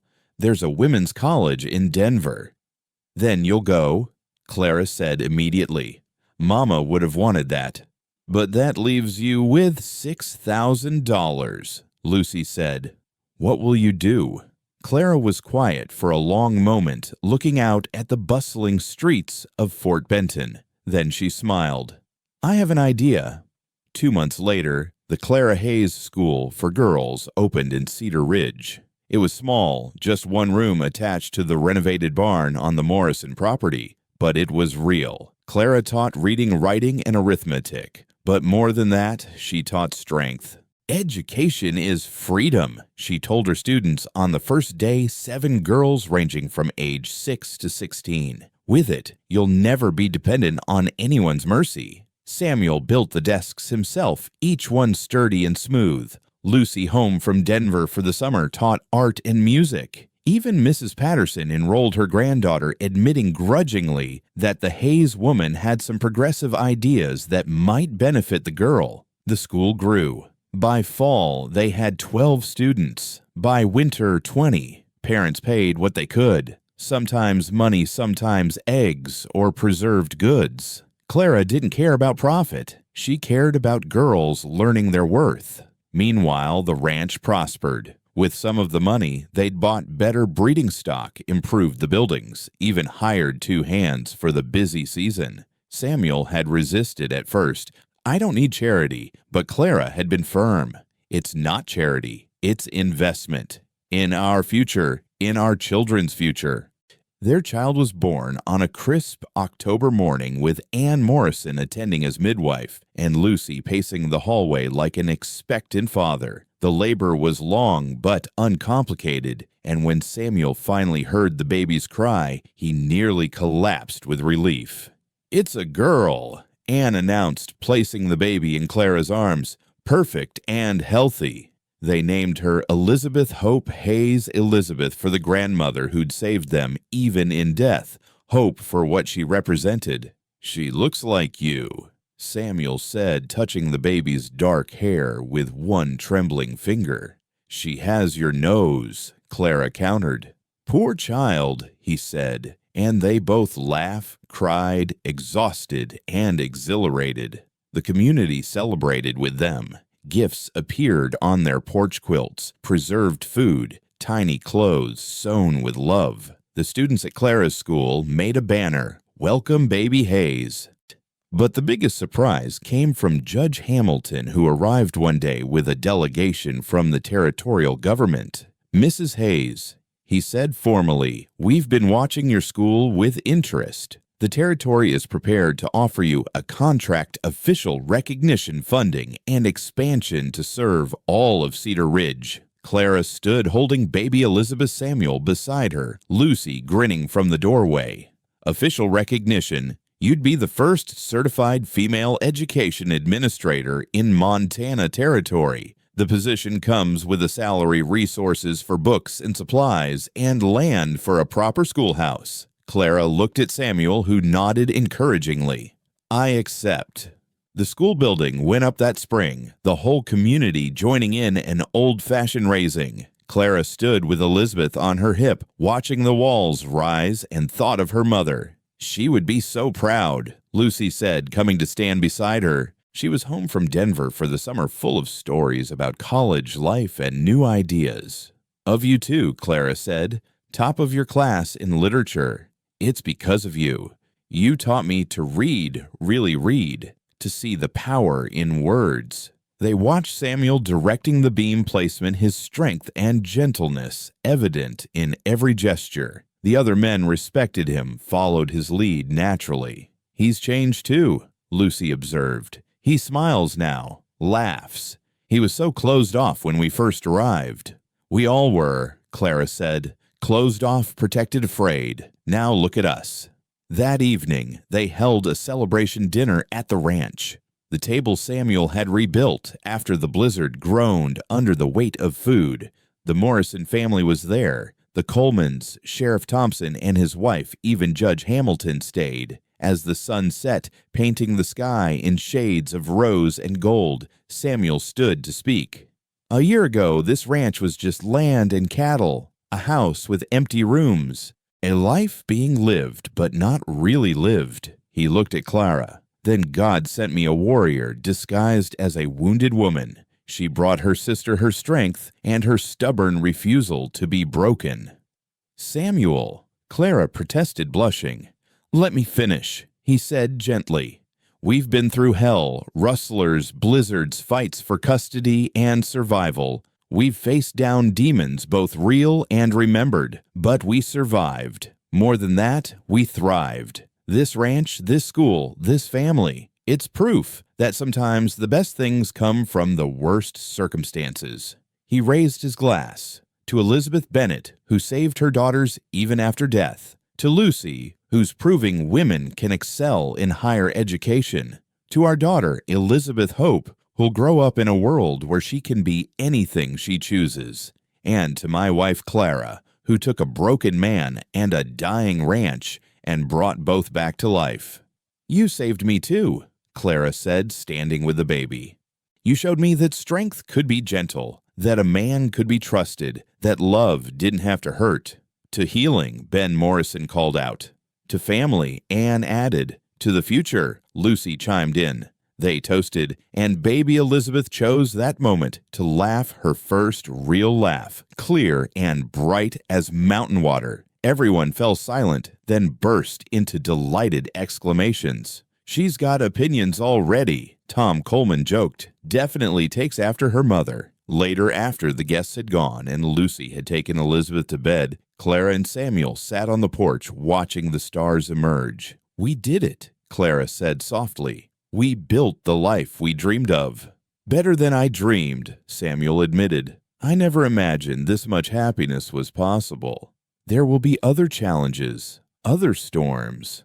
I know, but we'll face them together. Clara leaned into him.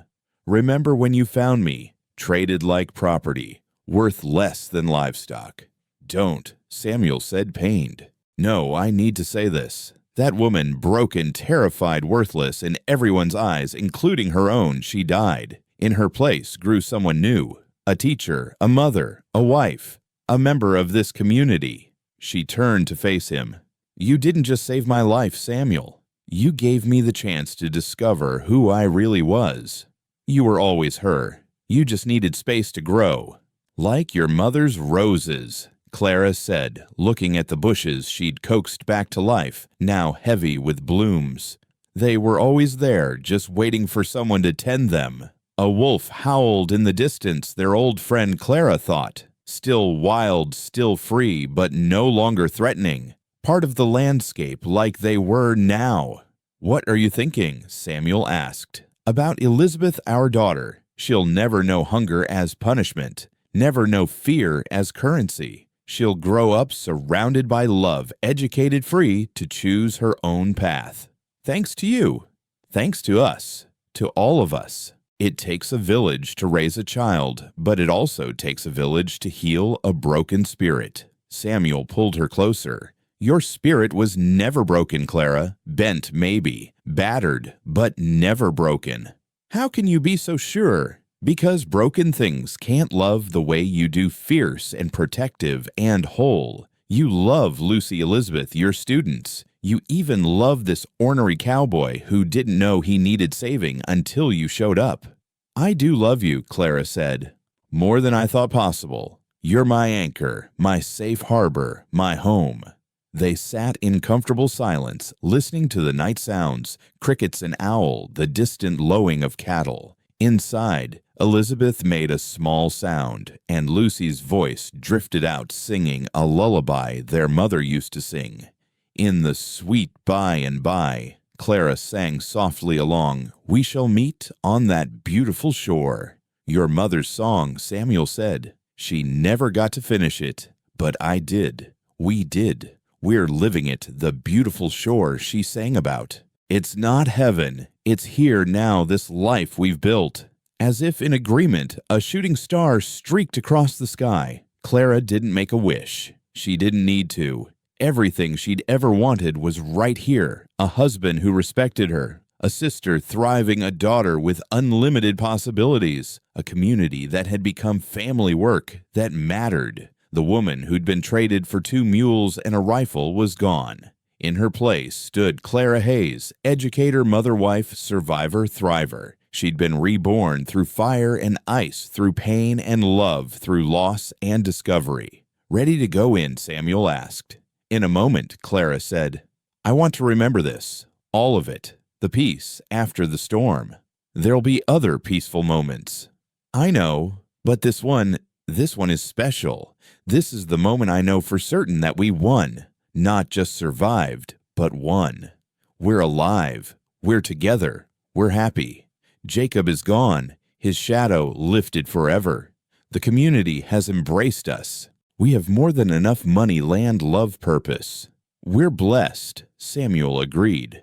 "No," Clara corrected. "We're not blessed. We earned this. Through pain and perseverance, through choosing hope when despair would have been easier. We earned every moment of this happiness." 5 years had passed since Clara was traded for 2 mules and a rifle. 5 years that felt like a lifetime, and yet somehow just the beginning.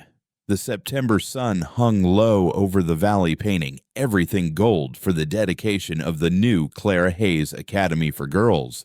No longer just a single room, but a proper building with 3 classrooms, a library, and a dormitory for students from distant ranches. "Mama, I can't find my ribbon." 7-year-old Elizabeth Hope burst into the bedroom where Clara was helping Lucy with her wedding dress.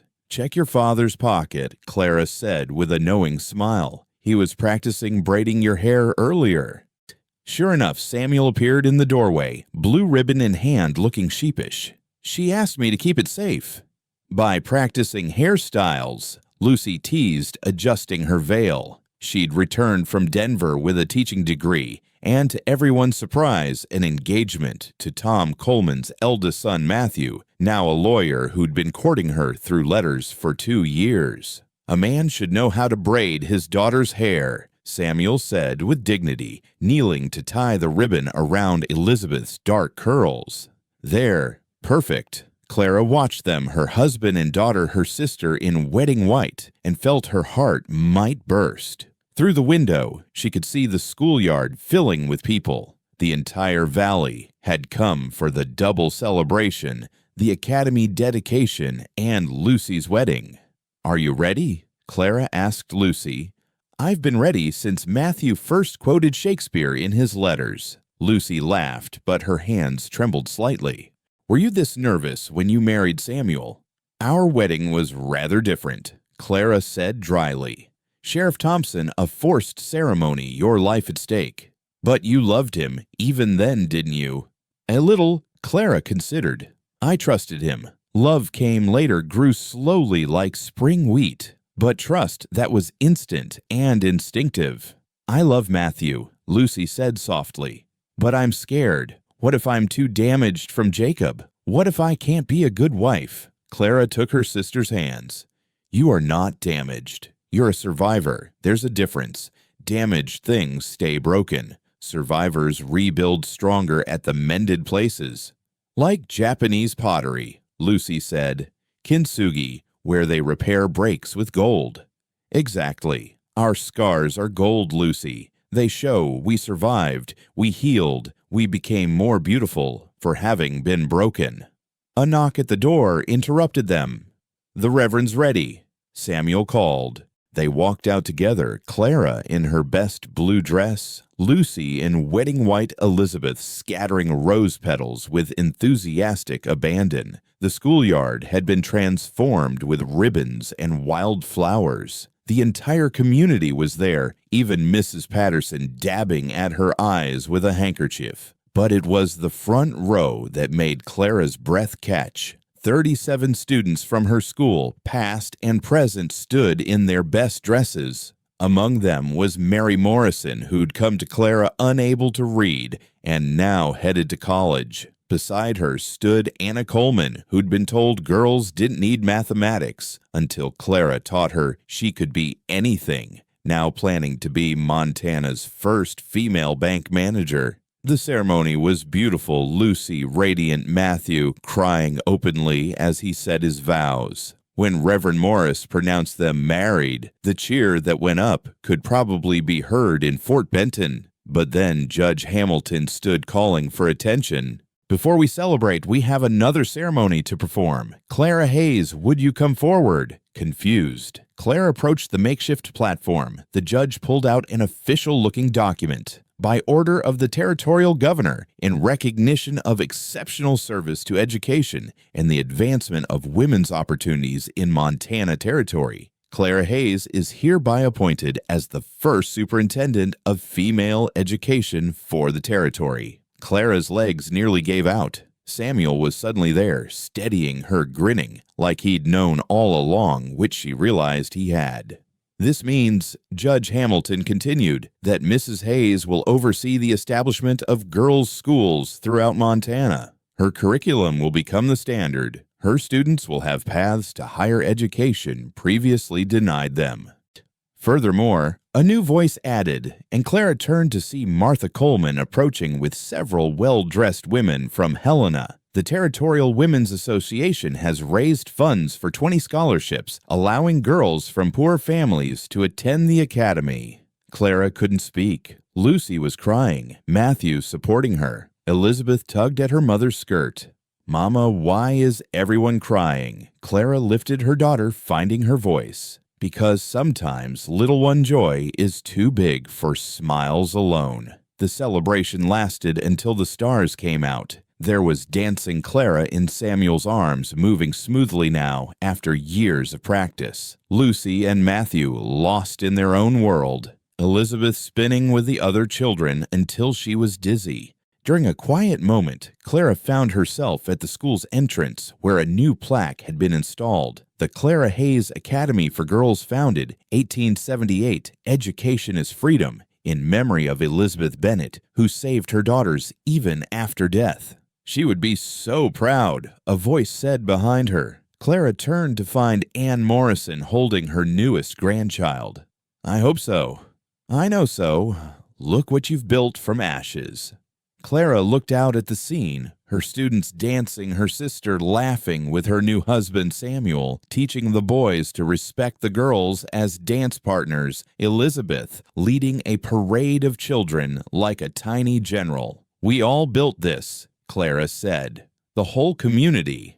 But you lit the spark. You showed us what was possible when women were educated, supported, given chances, and shifted the baby.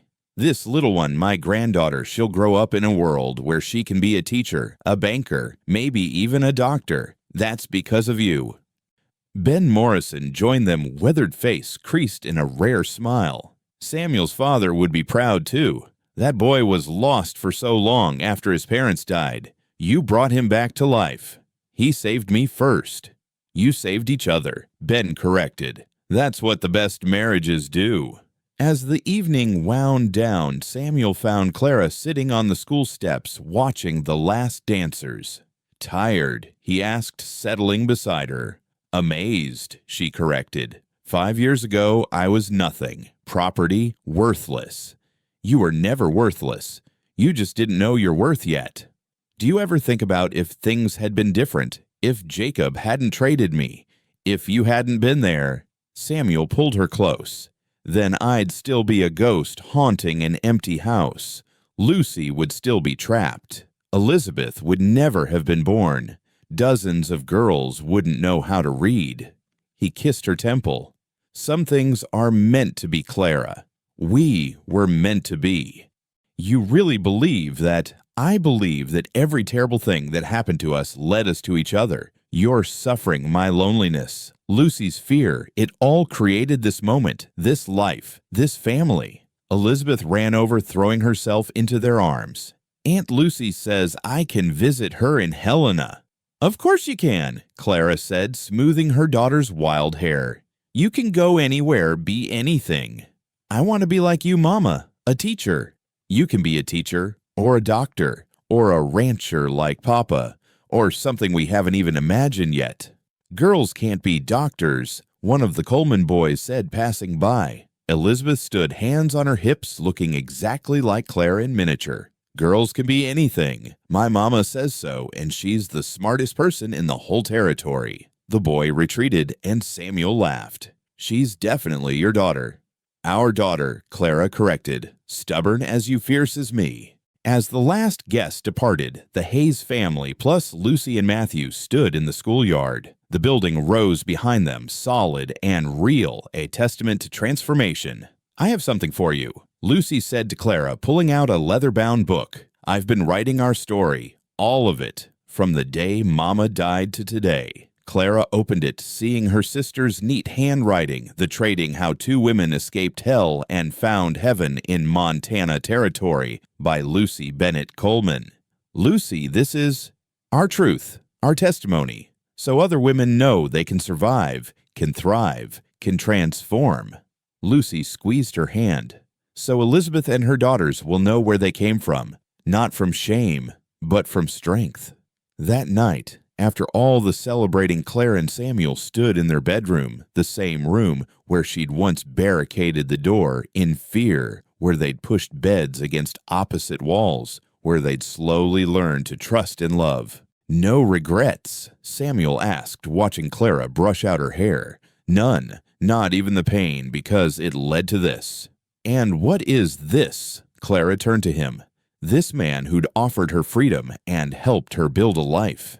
This is redemption. This is resurrection. This is proof that no one is too broken to be rebuilt. She moved into his arms, and he held her the way he had that first night after their strange wedding, gentle but solid, protective, but not possessive. I love you, she said simply. Thank you for seeing me when I couldn't see myself.